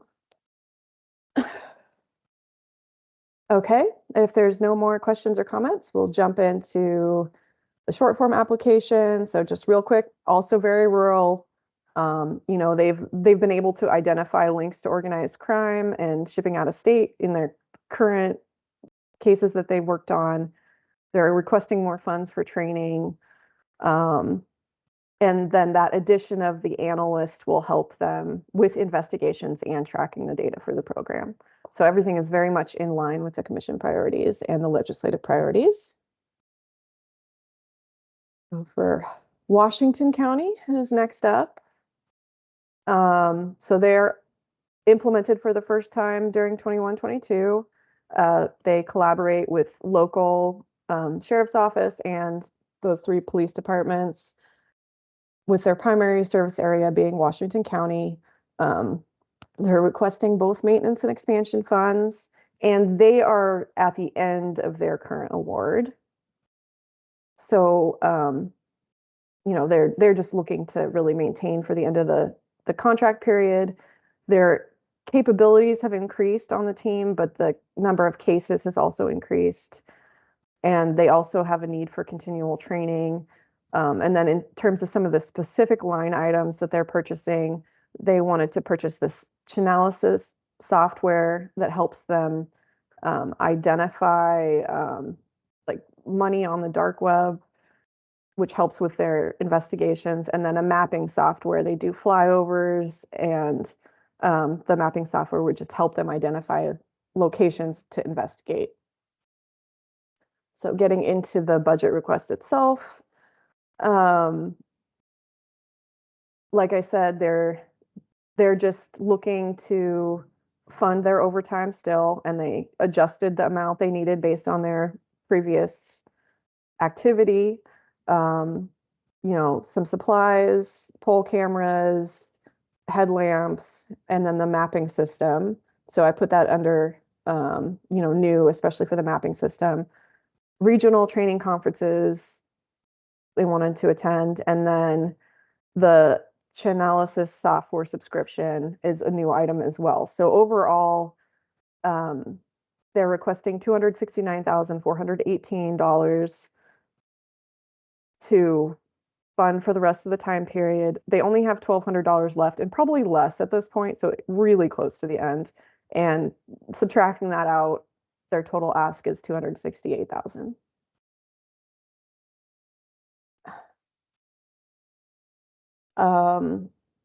You know, these just kind of reiterate what we already talked about. Or the mapping system will help them identify cases in rural locations, and then the other software is an investigative tool. So, and then training is pretty much everyone requested training, which is, you know, high need area for this grant and also a commission priority. So everyone was right in line in terms of that. Just quickly moving on to Columbia, and please let me know if I'm going too fast or not fast enough or anything at any point. So Columbia County, they're also implementation. They work primarily with the Sheriff's Office and DA, and their service area is Columbia and Clatsop. They've had kind of an average number of incidents for the majority of our grantees, around 15 that they've reported as of December. And what their request is again to maintain, and then there are a few expansion items as well, continue funding their current team. They're also experiencing a similar thing where the number of illegal grows is rising faster than they can investigate. They included some statistics, and just the additional justification that the grows have a significant negative impact on their communities, especially in relation to excessive use of water and power for them in particular. So getting into their request, you know, they have a team of 2.25 detectives. They just want to continue funding them. You know, cell phone service already in the contract. Some of the new stuff that they added in that we're counting as expansion because they weren't in the original request or interpretive services for folks that they meet during incidents, GPS tracking, and device subscription.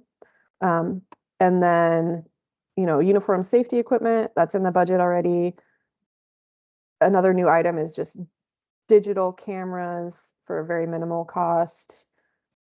GPS units that was already in the budget. And then the trail cameras was a new item, also very minimal cost. These items are probably very familiar to you and will be even more so. It's like extremely consistent what was included in these requests across the board. So I'm going to say cameras a lot.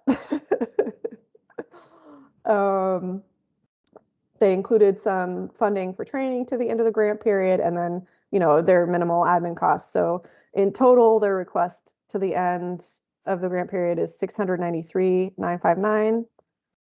Subtracting out the amount they already have, their actual request was $175,135 roughly.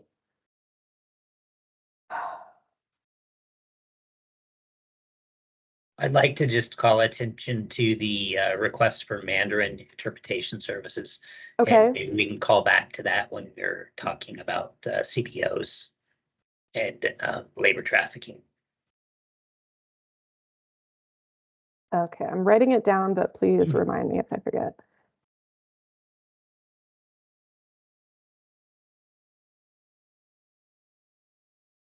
All right. Any other comments or questions on this one?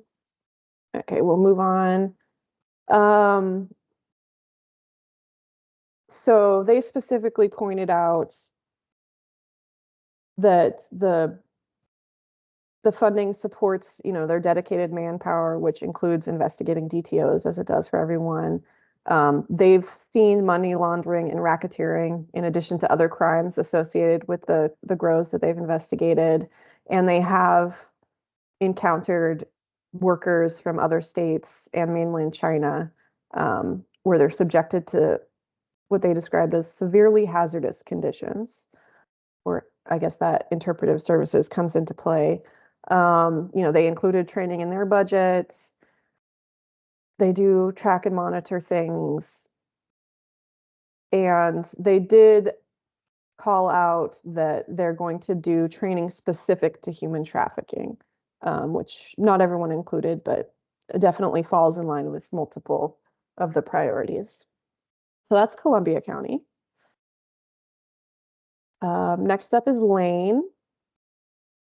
They are also implementation, or service area is Lane County.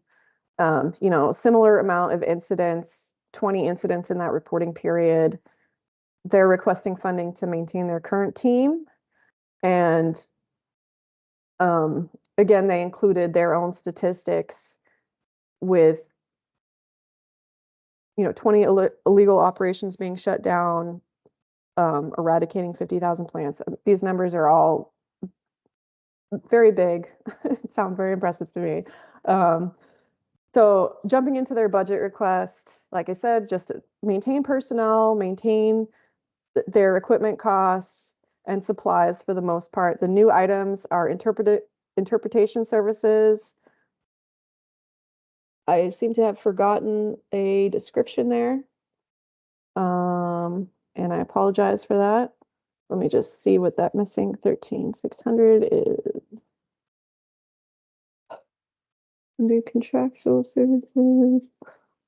Oh, I think that's just a copy paste error, so ignore that. They are requesting dump trailer and pole cameras to be purchased, supplies for their, they have a new canine, and then a Starlink subscription are really the primary enhancements or expansions to their program. Overall, they're requesting about 1.9 million, minus out 922,000 for their carryover. So their request is about 975,880.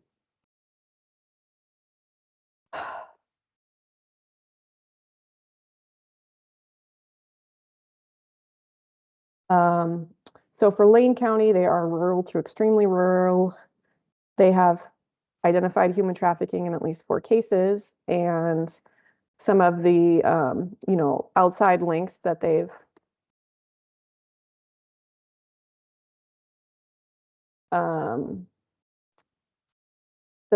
seen in their investigations are to foreign countries and other states. And they did mention they collaborate frequently with DEA, Homeland Security, et cetera. Code enforcement, water masters are folks that they collaborate with all the time. And they mentioned, interpretation for those Chinese and Latino workers as a priority item. We'll go ahead and move on to the next one. And that is Deschutes County. So they they're established. So one of our older grantees, their service areas is Deschutes, Crook, and Jefferson. And their funds also support public awareness, which is a little unique. They have reported a pretty high level of numbers of incidents and cases filed.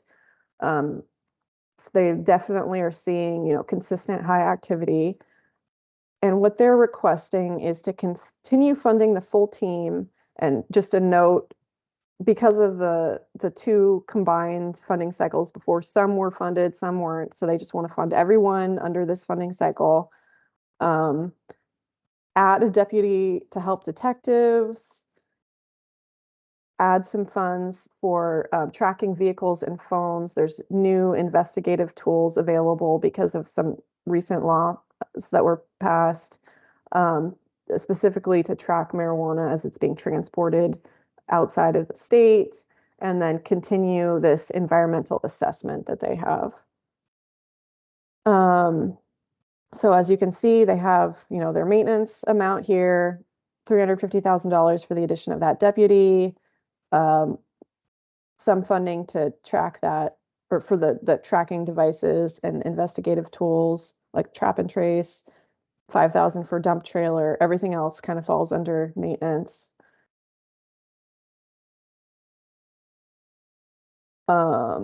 And then just rent, training, and their admin allocation that they've just carried over and adjusted from their current period. So their full ask, their team's a little larger. Their full ask is $2,184,739. They have 916 carryover. So the amount in addition that they would need is about 1.3 million for Deschutes County. Rima, Yes. it's Craig. Just again, for new to this, on your going several slides back, you had the Yep. map, Yep. map of where we're working. Is this the location that you had like an inset of these three counties? I'm not on the map. I just couldn't remember if it was Deschutes, represented as Deschutes, but it's operating in 3 counties. That's a great question. Let me just. This is Chris. I've got a Okay. conflict with Deschutes County, but I can clarify Craig's question. Oh, Okay, thanks. okay. They're married up with the code team, and their area of operation is Deschutes, Jefferson, and Crook counties. Thanks, Chris. And I think that's what that map was showing. I just wanted to make sure I was following along. Yeah, there's also a CBO grantee that kind of overlaps and also is in several counties in that area. I think it kind of combines those two. It doesn't Okay. separate out by grantee on that map, but yes, Okay. Thank you, Rima. yes. Any other questions or comments for Deschutes? And I should have said, and thank you, Chris. Yes, thank you both. All right, so again, what they provided in terms of the priorities is they've found rural areas especially vulnerable to the environmental concerns, and they do have a lot of cases in those areas. They're just trying to get funding for additional investigation tools so they can track shipping and distribution. They did note that the team has encountered workers, but this human trafficking element has been a little bit more difficult since in the cases that they've come across, those folks are reticent to talk to law enforcement, and I think that's common. The funding aligns with our commission priorities too in terms of funding. They did want to include training for evolving issues, financial crimes, tax evasion, and some of those related things with organized crime. And they do note that they track case successes and assets and suspects even after they move out of county, which I think is another point related to this tracking software that they're trying to purchase, or tracking tools. So next up we have Douglas County, also implementation. Their primary service area is Douglas County. Again, a pretty high level of activity. They've reported 68 incidents.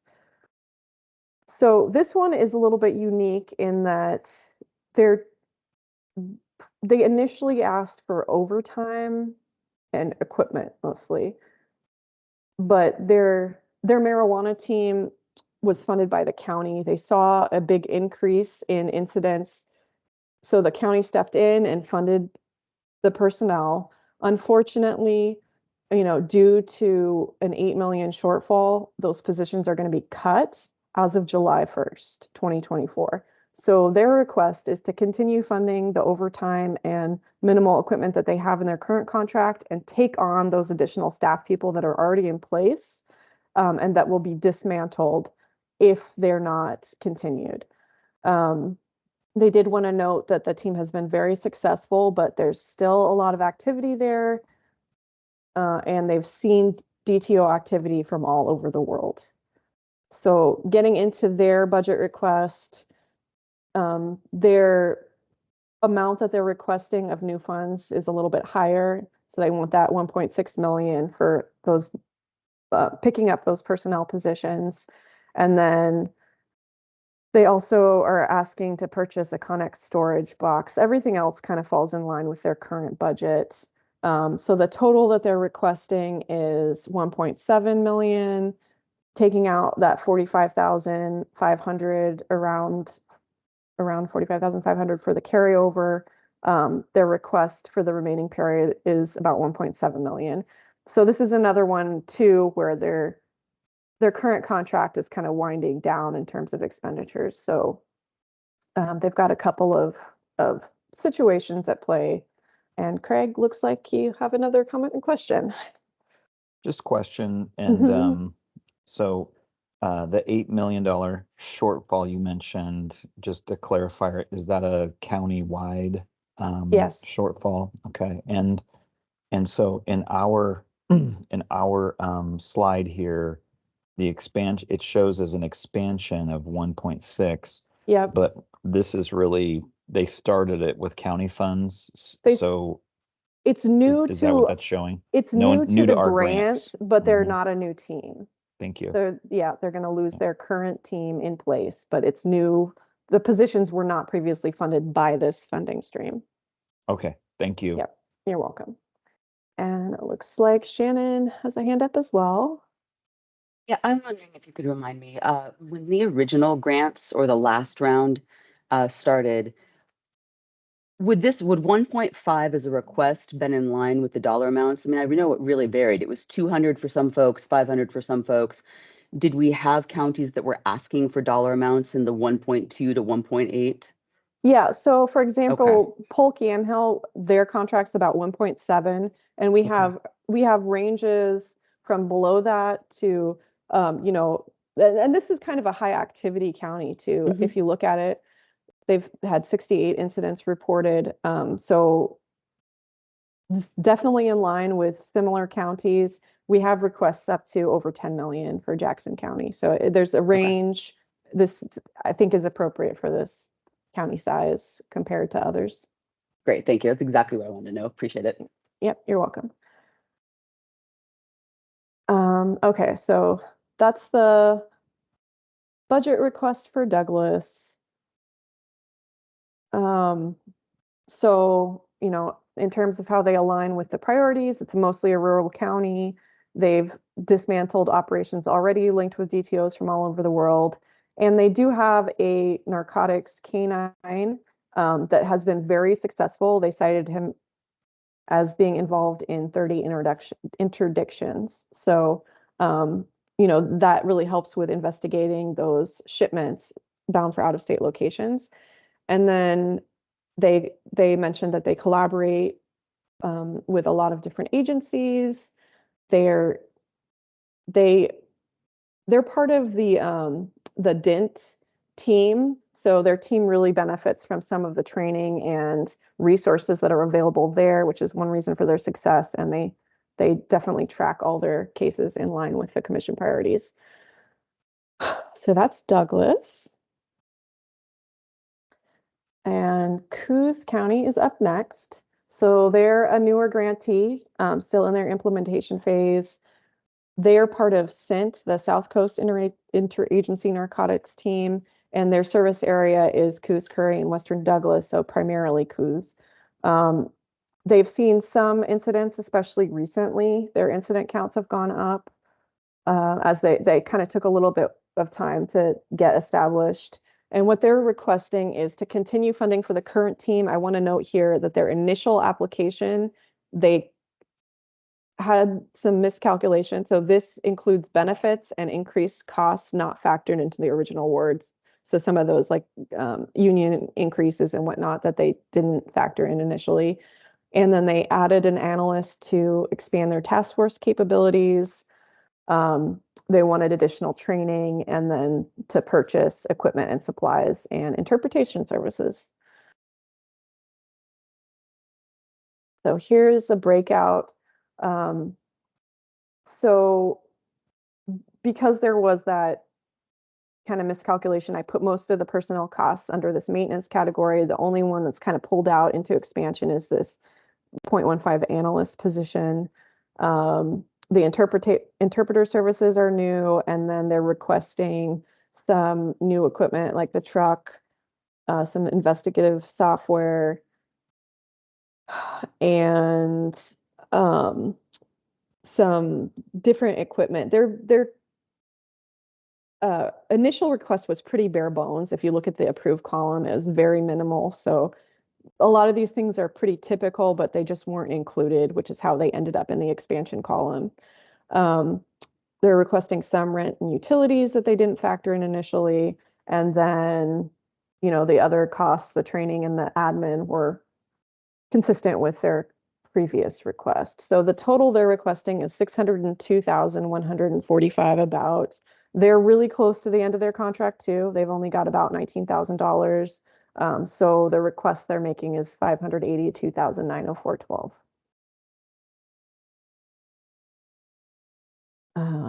And again, they're a very rural county. They do collaborate with all sorts of local and national agencies. They did include in some of those supplies funds to purchase emergency response kits and language interpretation. So those are specifically related to the humanitarian crisis and human trafficking victims. And then they did note the need for training, especially around the complex financial accounting, which is very common across the board as well. That's Coos. So we're moving through this very quickly. I think there's like 3 more to get through before we return back to that conversation about the scenarios. Thank you for bearing with me. You're doing great, Rima. I'm tracking as the new kid on the block. I'm tracking, so you're doing great. Thank you. As long as the information gets across, that's all that really matters, right? So Jackson County, they are one of our more established grantees. They, you know, have a larger program. They collaborate with local and county police, district attorney, code enforcement. As you can see, their incident count and cases filed count is higher compared to most of them. And what they need funding for is to continue their team. They're actually, given that we haven't had funds approved for this grant beyond the base level of 6 million, they're trying to pre-plan, and they built in a reduction of their current team in this budget. So they're asking for fewer staff than were initially approved, but funding the staff for a longer period of time, basically. And they built in these reductions, so the team is going to be smaller at the end. They are asking for the addition of a grant coordinator position, as the person that's doing that is planning on retiring. And then they did include some statistics. You know, they by their count, 879 cases, 245 arrests, and just lots of seizures. 586 weapons. Seems like a lot. So they are a very high activity county. So again, what they're asking for is to continue funding their existing team at a reduced level. That's about $5.7 6.7 million.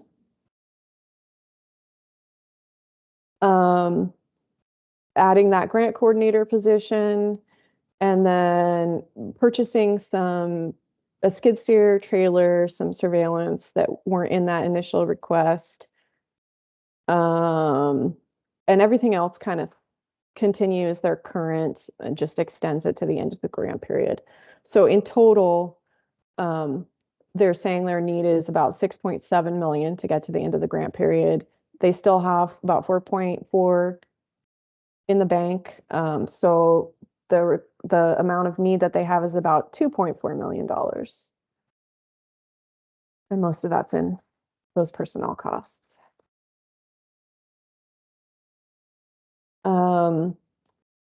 So in terms of the legislative and commission priorities, they're a large county, extremely rural, high intensity drug trafficking area designated. And just due to the geography, the airport, and all the highways, it's a very attractive area for DTOs. And they did note that they document all complaints on human trafficking, investigate them, provide resources, give folks rides if they need them, and try and connect them with our CBO grantee to respond to any other needs that they have. And they do have a strong partnership with that CBO based on what we've heard. So they did note that this funding will help them have capacity to address all their priorities. They partner routinely with Josephine County, one of our other really established grantees, to do a statewide training, which I'm sure you folks are familiar with. So they're not only requesting training for themselves, they share that statewide. And they do note that the funds will help with this CBO component, which provides that trauma-informed, culturally responsive care to the victims of human trafficking. And I apologize, I say humanitarian crisis, victims of human trafficking, I kind of throw those terms around very loosely. So, if it's not making sense, let me know. So that's Jackson County. Rima, I just wanted to state a possible conflict of interest there. The state police, the state police sat 2 people with the Jackson County team in October, and I indirectly supervise them. Doesn't look like any of the funding requests are tied to our employees. I just wanted to put that out there. Yes, thank you. Making note of that request tied to. And if I'm remembering correctly, if we're doing like a vote collectively across all of the programs, you don't necessarily have to abstain. It's just if it's specific to the county that you may have a conflict with. So. I missed the budget piece on this one. I'm sorry, or I looked at it, but I wasn't looking for the specific question I have now. The trauma-informed and culture responsive services, does Jackson County, do they contract with Uniday to provide that, or are they looking to do so as part of these additional funds? They work with them routinely, but the contract is with our CBO grantee consortium that UNETE is funded under. So they're really embedded in the community, and I think they have a strong partnership, but the funding comes through our CBO. Okay, and that's the Willamette Law? Yeah, Willamette Valley Law Practice, or Cannabis Workers Resiliency Project. All right, thank you. You're welcome. Okay, so if there are no other questions or comments, we can move on from Jackson to Josephine. So they are also an established grantee. They collaborate with the DA's office, county legal, community development, code enforcement, solid waste. They have members from, code enforcement and solid waste on their team. So it's a really established collaboration. They serve Josephine County. They're another grantee that sees a lot of activity, have 181 incidents reported during the reporting time frame. And they're similarly to Jackson, just requesting to continue funding for their current team. And they did want to point out that without these funds, they would not be able to prioritize marijuana investigations. So they see these funds as being very important to this effort. They want to also add in a half-time code enforcement administrator and a half-time solid waste department specialist. They have folks on from those agencies on the team, but they've just seen a big workload for them. And that collaboration has been really successful, especially in reducing activity at repeat grow operations. So they wanted to bolster their team that way.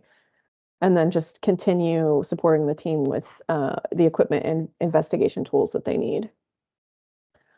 So most of the funding, well, falls under maintenance. We do have this amount here, 178,382 for those halftime positions. I did pull out this analyst notebook subscription and cell tracking subscription, the 7,200 as a new item. And then the concurrent user license associated with it, since that's the specific investigative tool that they added that they didn't have before. And then just otherwise just continuing their current services and purchasing cameras. And then, yeah, everything else just fell pretty well in line with their current budget. More cameras, like I said, binoculars, continuing their rent, utilities, cell phone costs. So overall, they're asking for about $3.6 million. They still have about 2.9 in the bank. So their actual requested amount here is 642,745.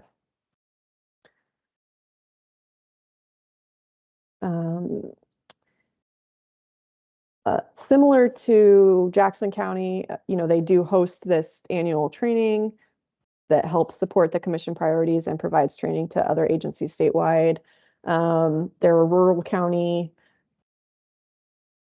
They specifically mentioned that the software, the subscriptions will aid in the intelligence gathering, especially related to the large scale operations and DTOs. And then they requested tracking devices to help track marijuana diverted out of state, which fall very much in line with the legislative priorities. And then just another mention, they really talked about the success of this collaboration with a whole host of different agencies, but especially code enforcement and solid waste. So that's Josephine. And I think that's actually the end of our law enforcement grantees. So we just have one more left to quickly breeze through, which is our CBO that requested additional funds, Willamette Valley Law Project. So they're an implementation program. As I mentioned, it's an agency collaboration between all of these different agencies that provide a complement of services across the board that includes direct aid, housing, food, emergency stipends, legal representation, mental health counseling, which is a really interesting and cool part of it, and all sorts of services directly to those victims of human trafficking associated with those illegal grows. They've served till the end of December, 479 folks. They serve 1 to 200 per quarter, so they're seeing a lot of activity as well. What they're asking for is pretty simple, actually, when we get into the budget. They just want to continue funding their current team and add a project coordinator. It is a level of coordination that I think takes up a lot of time, and they want to have somebody really dedicated to it to support this consortium across all of these different agencies. And adding a project coordinator would help free up some of the time and everything for the lawyers, mental health counselors, et cetera, that are doing that direct service, that are kind of having to balance now between that and doing program coordination. They did note that, like I said, they're seeing a steady influx of clients, and what they've seen on their end is that the illegal cannabis employers are kind of moving around in adopting to the new law enforcement presence to evade detection and consequences. But the horrible conditions people are facing remain consistent. There's still workers being abused. So it is they see a different side of the issue. So it's always very interesting to talk to them and see what they get reported through the workers. So moving on to their budget request, everything is the same, pretty much. Hey, Yep. Rima, can I ask Sorry. a really quick question before we Absolutely, move Chris. Yeah. on? What's the definition of a survivor? Again, I apologize. I use those terms kind of interchangeably. So it would be any of the workers from those sites that they've identified, having some type of worker abuse that they're providing services to, I think is what I'm using in this circumstance. Did that make sense? It did make sense, yes. That Okay. was kind of my curiosity. The other question I've got is a survivor counted once, or can they be counted multiple times depending on how many times they've been encountered in grow sites? Can I step in? Yes. This is Kathy. So they're generally counted once, or it depends. I mean, they could be at multiple grow sites, but for the most part, for our assistance that we give them for humanitarian aid, they're counted once. Perfect. Thank you. Thank you, Kathy, for answering that question. Rima, I'm just really curious, and maybe Kathy can answer this one too. Is there a distribution of survivors? Is that maybe in the annual report? Survivors served, do we know what counties? For the most part, well, you can fill in too, Rima. I don't know exactly the counties that they're serving up north, but for sure, Josephine, Jackson counties down here are the ones that we have serviced the most down here. Yeah, that's correct. So they're embedded in those communities. That's where those services for UNETE and some of the others are located. It is a statewide project, so like the legal services are based in Portland. They see folks from all over. I think we've talked to them about geographic distribution. We don't have any specifics on it so far, but the majority is in Southern Oregon, with some located in other places as well. What we've heard from them is that folks move around.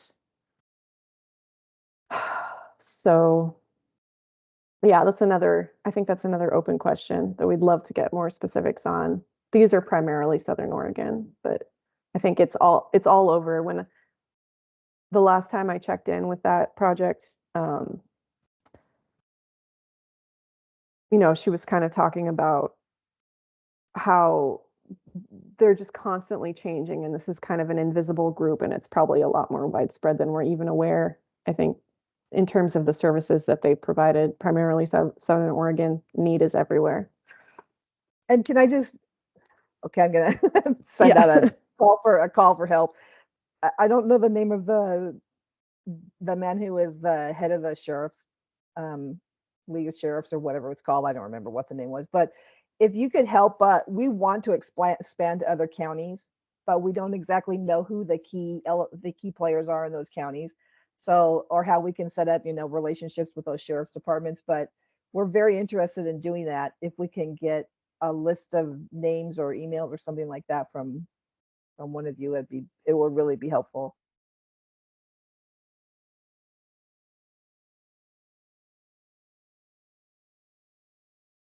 There's Tim. Yeah, no, I was just going to say, yeah, if Kathy wants to email me directly, I don't know if she has my contact info, but yeah, I'd be more than happy to forward that on to the sheriffs, because I know a lot of them who have been interested in this work are always looking for that partnership. And I know you guys do a lot of work down south, but we'd love to be able to figure out how to get some work up into the north end of the state. Okay. Yeah, thank you. That'd be great. Well, we can't have the chat, so I don't know how, if you could, Rima, if you could send me Yep. an email, that'd be great. Thank you. All right. All right, so I'm going to make note of that. there's that contact information. And thank you for jumping in and providing that additional context. So yeah, let's go into their budget request.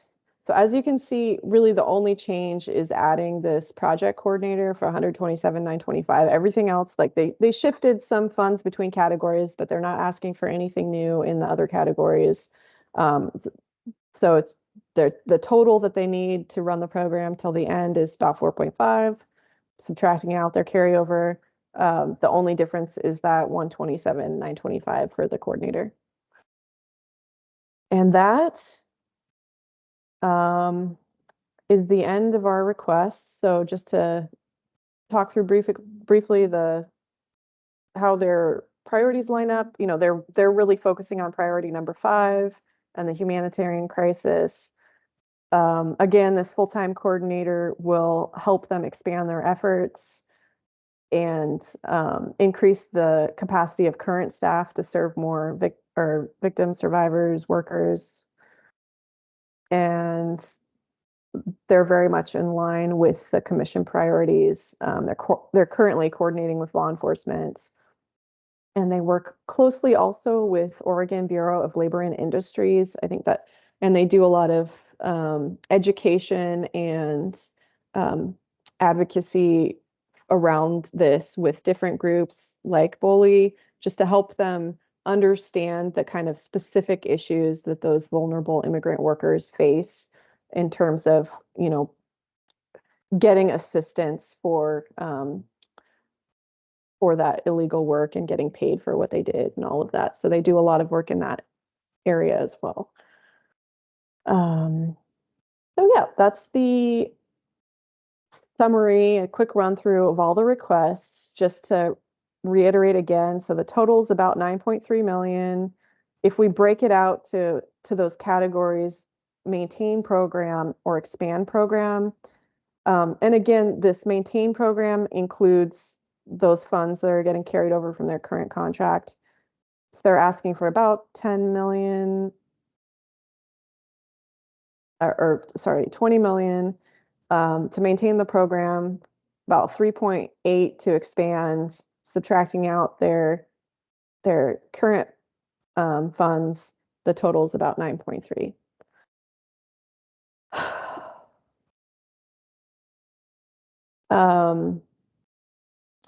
And yeah, so at this point, I think we need to go back to the scenarios. Now that we've kind of seen what folks are asking for, seen how the maintenance and expansion categorization plays out, how are people leaning? What are thoughts?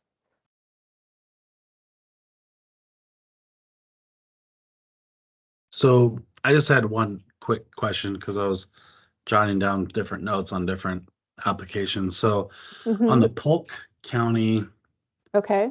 they have 700 and roughly 40,000 of carryover. And then I see with the Yamhill County, it's just broken out as a brand new program. Yep. Do you know how much of their original fund request was and how much each county has expended, or has Yamhill County basically expended all of what they would have originally had in their first application, and now they're asking to break off and need funding for the full second section? Great question. And I tried presenting it different ways and it was confusing each way. So your question makes perfect sense. So the way I did it is I included the full carryover amount, which includes the staffing costs for both, and subtracting it out of Polk. So this 739,975 includes funds that would be dedicated to both counties. The estimate was about 220,000 was set aside for Yamhill out of that 739,975. Okay. Yeah, Perfect. Thank you. you're welcome. All right, so let's scroll back to the end here. Any other questions, comments, thoughts?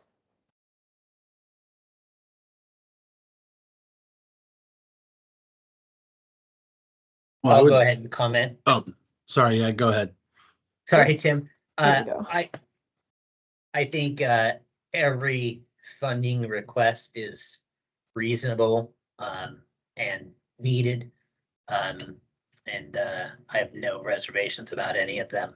The one comment I do have and the one drum I'd like to beat is I just think there is a real need for more culturally appropriate services in the north part of the state, specifically in dealing with AAPI, specifically Chinese individuals. And I think we're at a crossroads where we're really not going to know the scope of that problem until we have some services to help law enforcement identify and prosecute.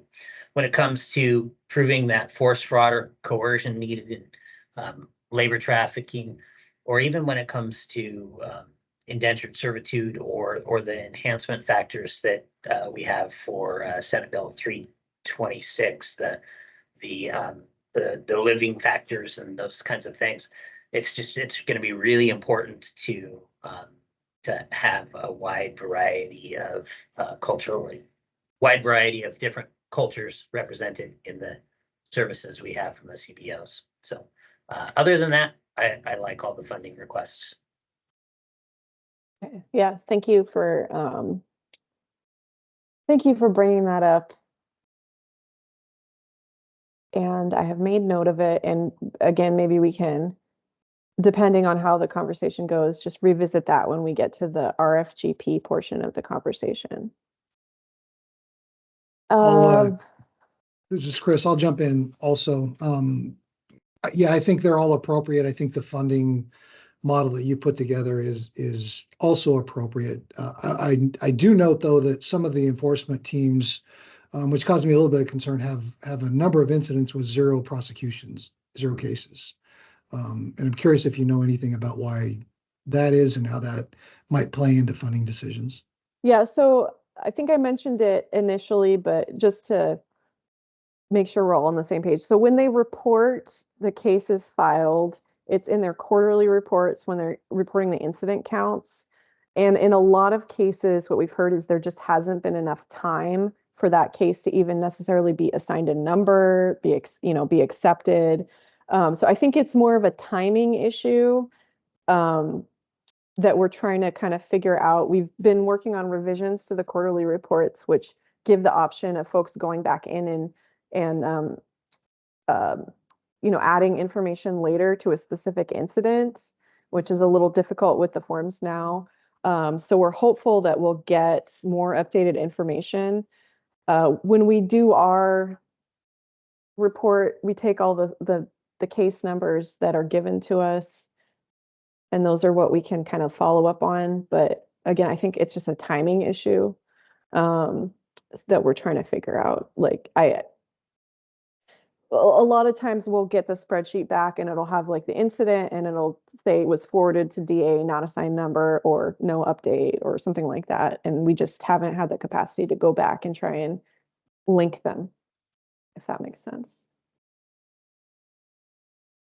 Chris, if I can provide some context, we did a review of OSP cases, which aren't reported or reflected in here from 2017 until around the fall of 2023. And we had somewhere around a 20% prosecution rate.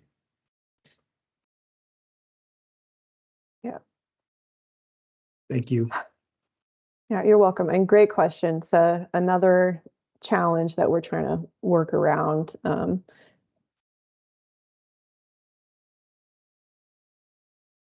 any other thoughts? I would just add that I agree with what everyone said so far. I think that all of the requests are well within the guidelines of the grant and is very well deserving. And I like the concept of maybe just doing scenario one where we basically just approve all these grant requests and then have a conversation about what do we do with the remaining roughly 1.7 million moving forward. Okay, so let's just do a quick revisit of these scenarios. Scenario one, we approve everything that's requested is about 9.3 million. We move the 1.7 to the RFGP. Or scenario 2 is just, figure out some way to allocate less than the 9.3 based on what you've seen and do slightly more to the RFGP. So do people want to discuss this further? Or are folks kind of set, and do we just want to do this consensus voting at this point?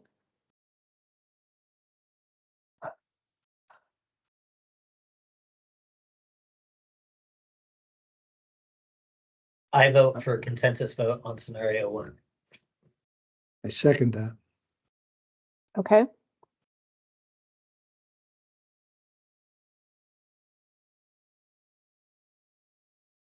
Yeah, if we can either get voice or thumbs up from folks. I'm not hearing any no's. Okay. Do you want to do a vote? How do you do this? Do you do a roll call or do we just? We can do ordinarily either roll call or consensus. We weren't sure how many folks would still be on, Okay. and I think we might have lost a couple people. So let's just, why don't we just do voice vote? Seems to be yeses so far. Mhm. Yeah, go with consensus. Yep. Okay, I don't see any no's. So this seems like the recommendation is scenario number 1. Excellent. Everyone seems to be in agreement. Okay. So in this case, we are recommending to the Criminal Justice Commission to fully fund these requests for that, close to 9.3 million. And then we're going to allocate the remaining to a request for grant proposals. So from here, since we have the consensus vote to move forward, what we're going to do now is, well, we can either jump right in or take a break here. Up to you folks.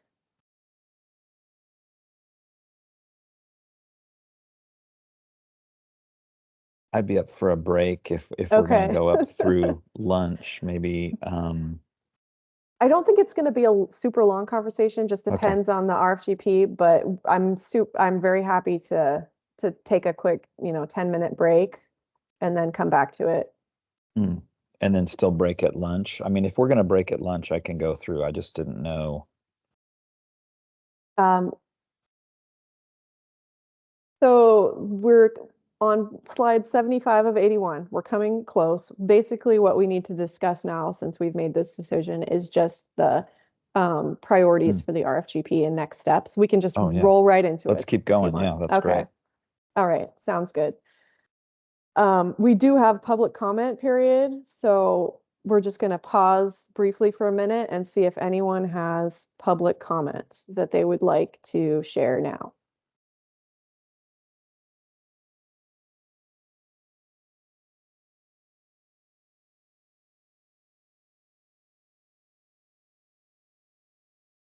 I'm not seeing anyone raising their hands or trying to talk. So, I guess we can just keep moving.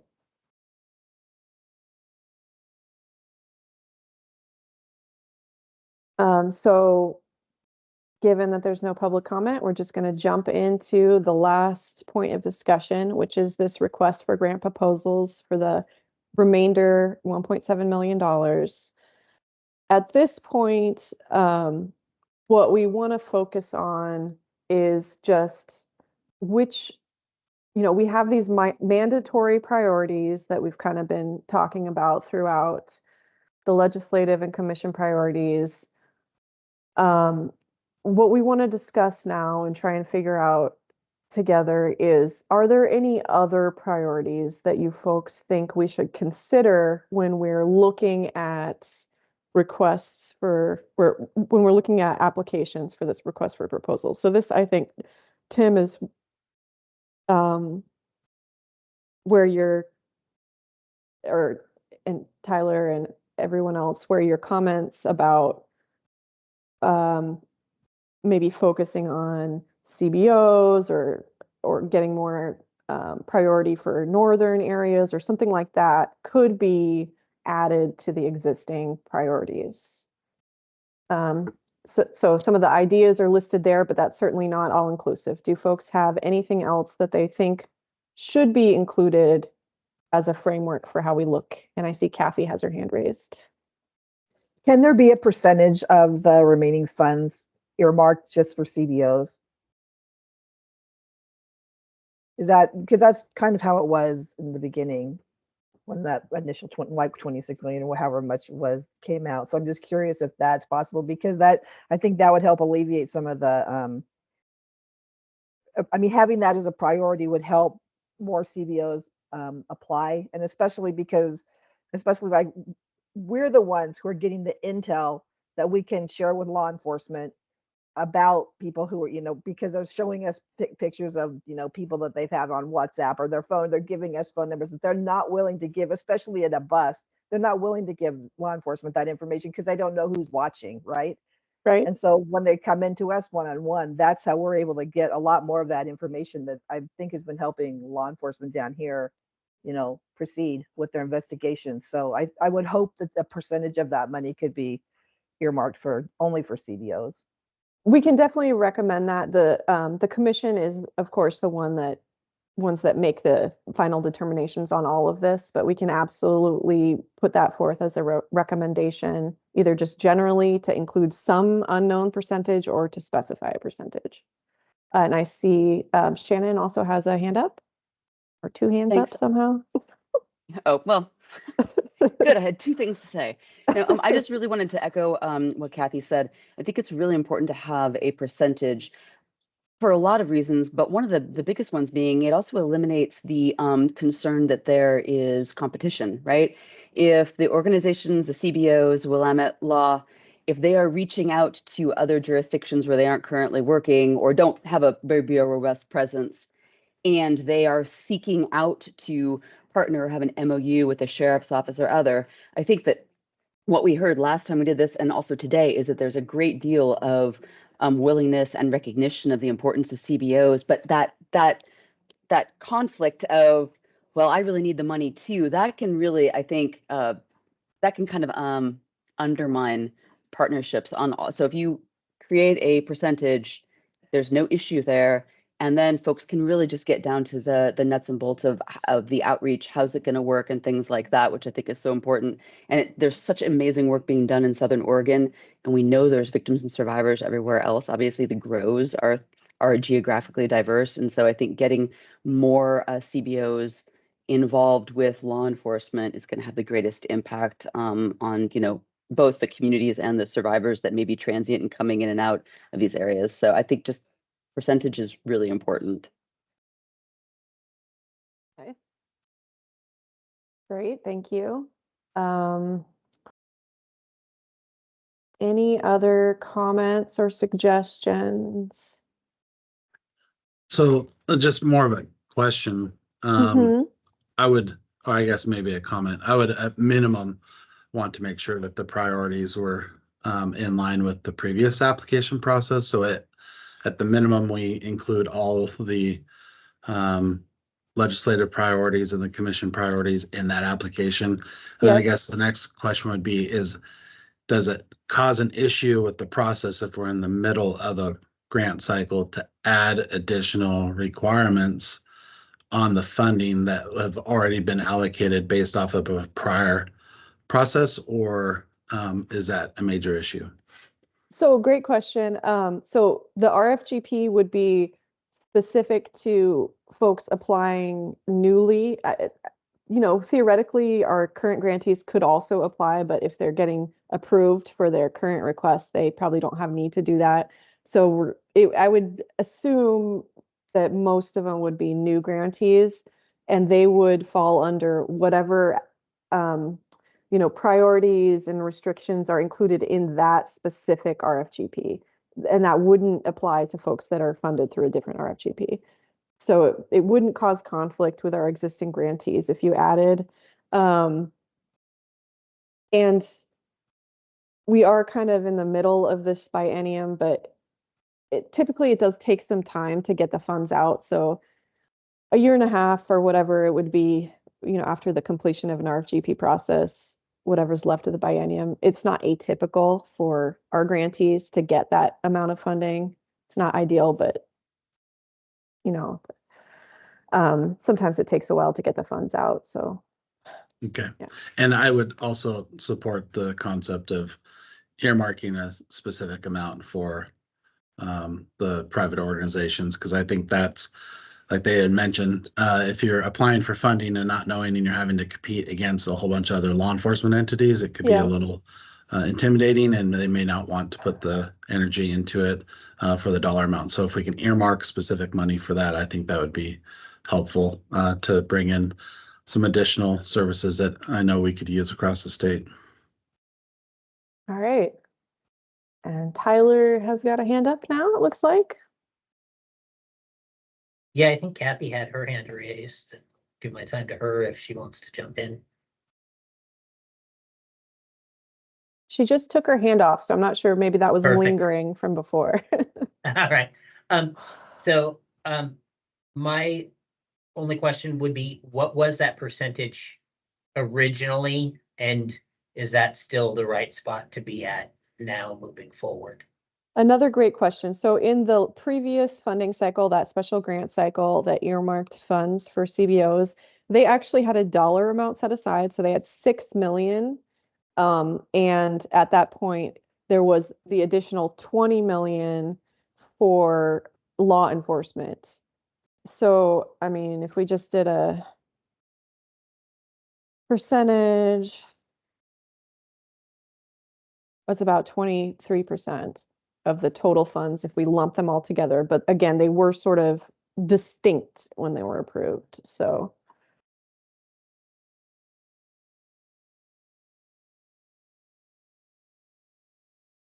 and that percentage of 1.7, let's just see.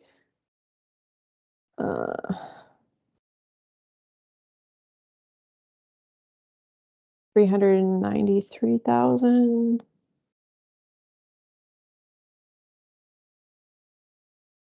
About 390 some $1,000 that would be set aside if you used a similar percentage this time.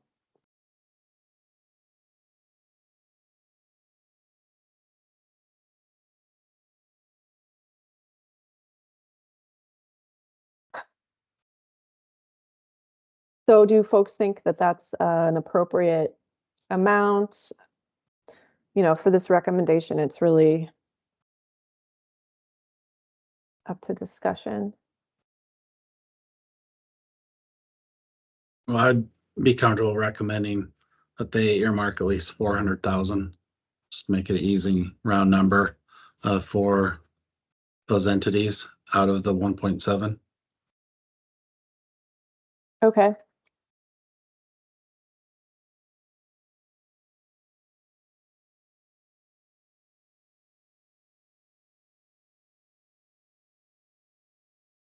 So I'm not hearing any disagreement with that amount. And I also just want to note that, we could talk about specific activities or characteristics associated with the applications that they would like to prioritize. Like you mentioned, Tyler, focusing on, it could be specific types of human trafficking victims, or it could be legal services, or you could get more specific than that too if you thought it was appropriate. Or we could just stick with this blanket, earmark of, at this point, 400,000. The only thing that I could think of or recommend would be that this money is allocated in underserved areas, but I don't necessarily know how you would do that, or if you even really need to do it as part of the RFGP, because I think actually the approval process would prioritize those, or the grant review process would prioritize those. I would just hate to have all the money allocated in a certain geographic area or in a certain community, or a certain dealing with a certain ethnic group or anything like that. I think requiring that as part of the RFGP would probably be overly limiting. Okay.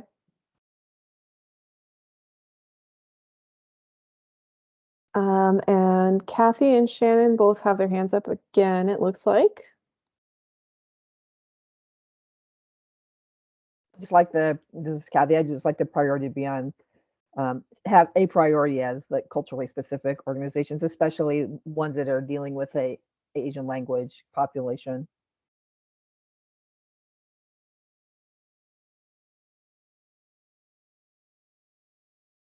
Okay. And Shannon, did you have anything to add? Yeah, somewhat of an echo. I think that having it focus on culture specific and then just having the program then identify the unmet need, I think is sufficient then to give them enough room to create whatever kind of proposal they think is necessary in the community that they're working. And then, yeah, leaving it up to them, the approval process, I think it's better to leave it broad, with the exception of focusing on culturally specific, making sure that that's a primary focus. Okay, it sounds like we are on the same page. So just to summarize, the priority that folks in the GRC are wanting to recommend adding is this earmark for about $400,000 to be set aside for CBOs that are focused on providing culturally specific services and that meet some unmet need, with no other specifications. Does that sound correct?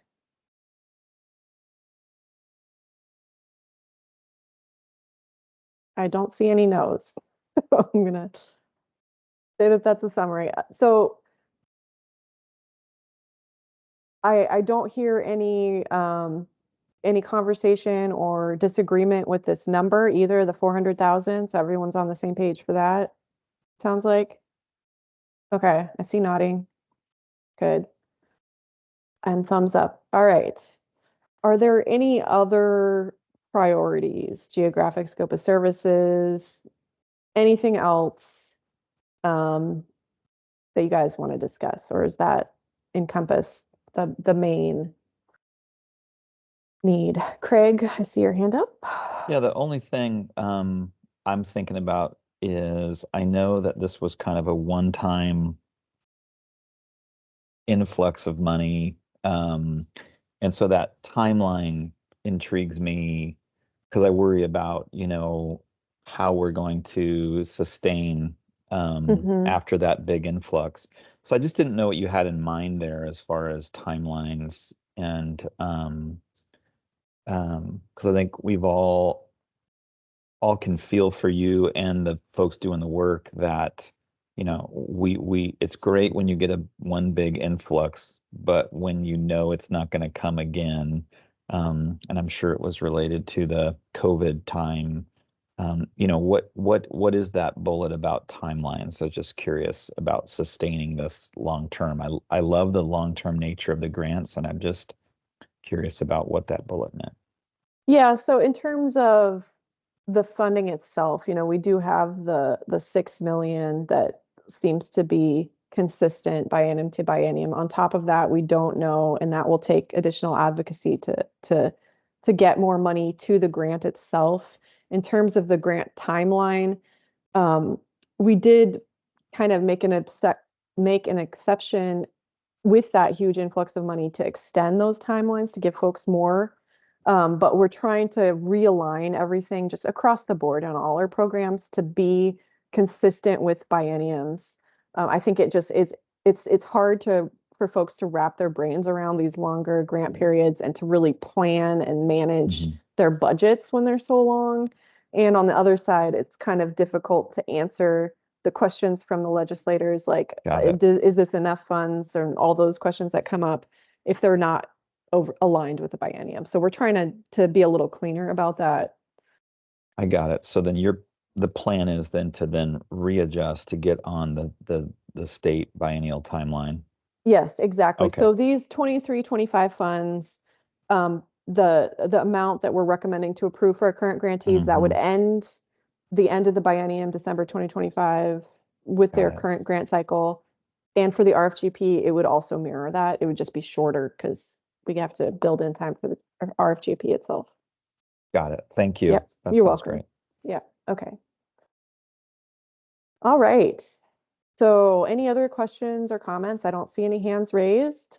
You guys have been, very vocal and thank you for sharing all your ideas and opinions. It's we really rely on your expertise for these types of things. So we appreciate that. If there's nothing else, I'm going to go ahead and talk about what's next. So the next step is taking your two recommendations, the scenario one and that additional priority for the RFGP. We take those to the Criminal Justice Commission itself. The next commission meeting is April 15th, I believe. So we're on the agenda there. We'll tell them this process and that we went through and present your recommendations, and they'll make the decision. And then based on that decision, if they approve what you recommended, we would do an amendment process for the current grantees to amend those budgets, and we would post an RFGP. And the time frame for that is sometime in May, just to give time to adjust our plans based on whatever they decide. So that's what's coming up next. And given that there is going to most likely be an RFGP for some amount of money, then we would be requesting you folks to convene again, and we would be revisiting these legislative commission priorities and then that additional CBO priority as well. So keep that in mind. And yeah, that's what we have to look forward to. And that pretty much concludes everything that I wanted to talk about. So any other additional feedback and questions? I do want to note these are two of my three sisters' dogs, and I feel like they should be local celebrities because they're really cute. So there's a picture of them. I agree. As a Cavalier King Charles owner myself, I completely agree.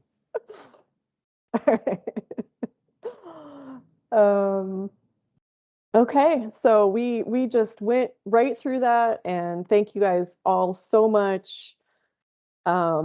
And we'll be in touch about next steps, I guess. All right. Great job. Well, thank you. That concludes our meeting.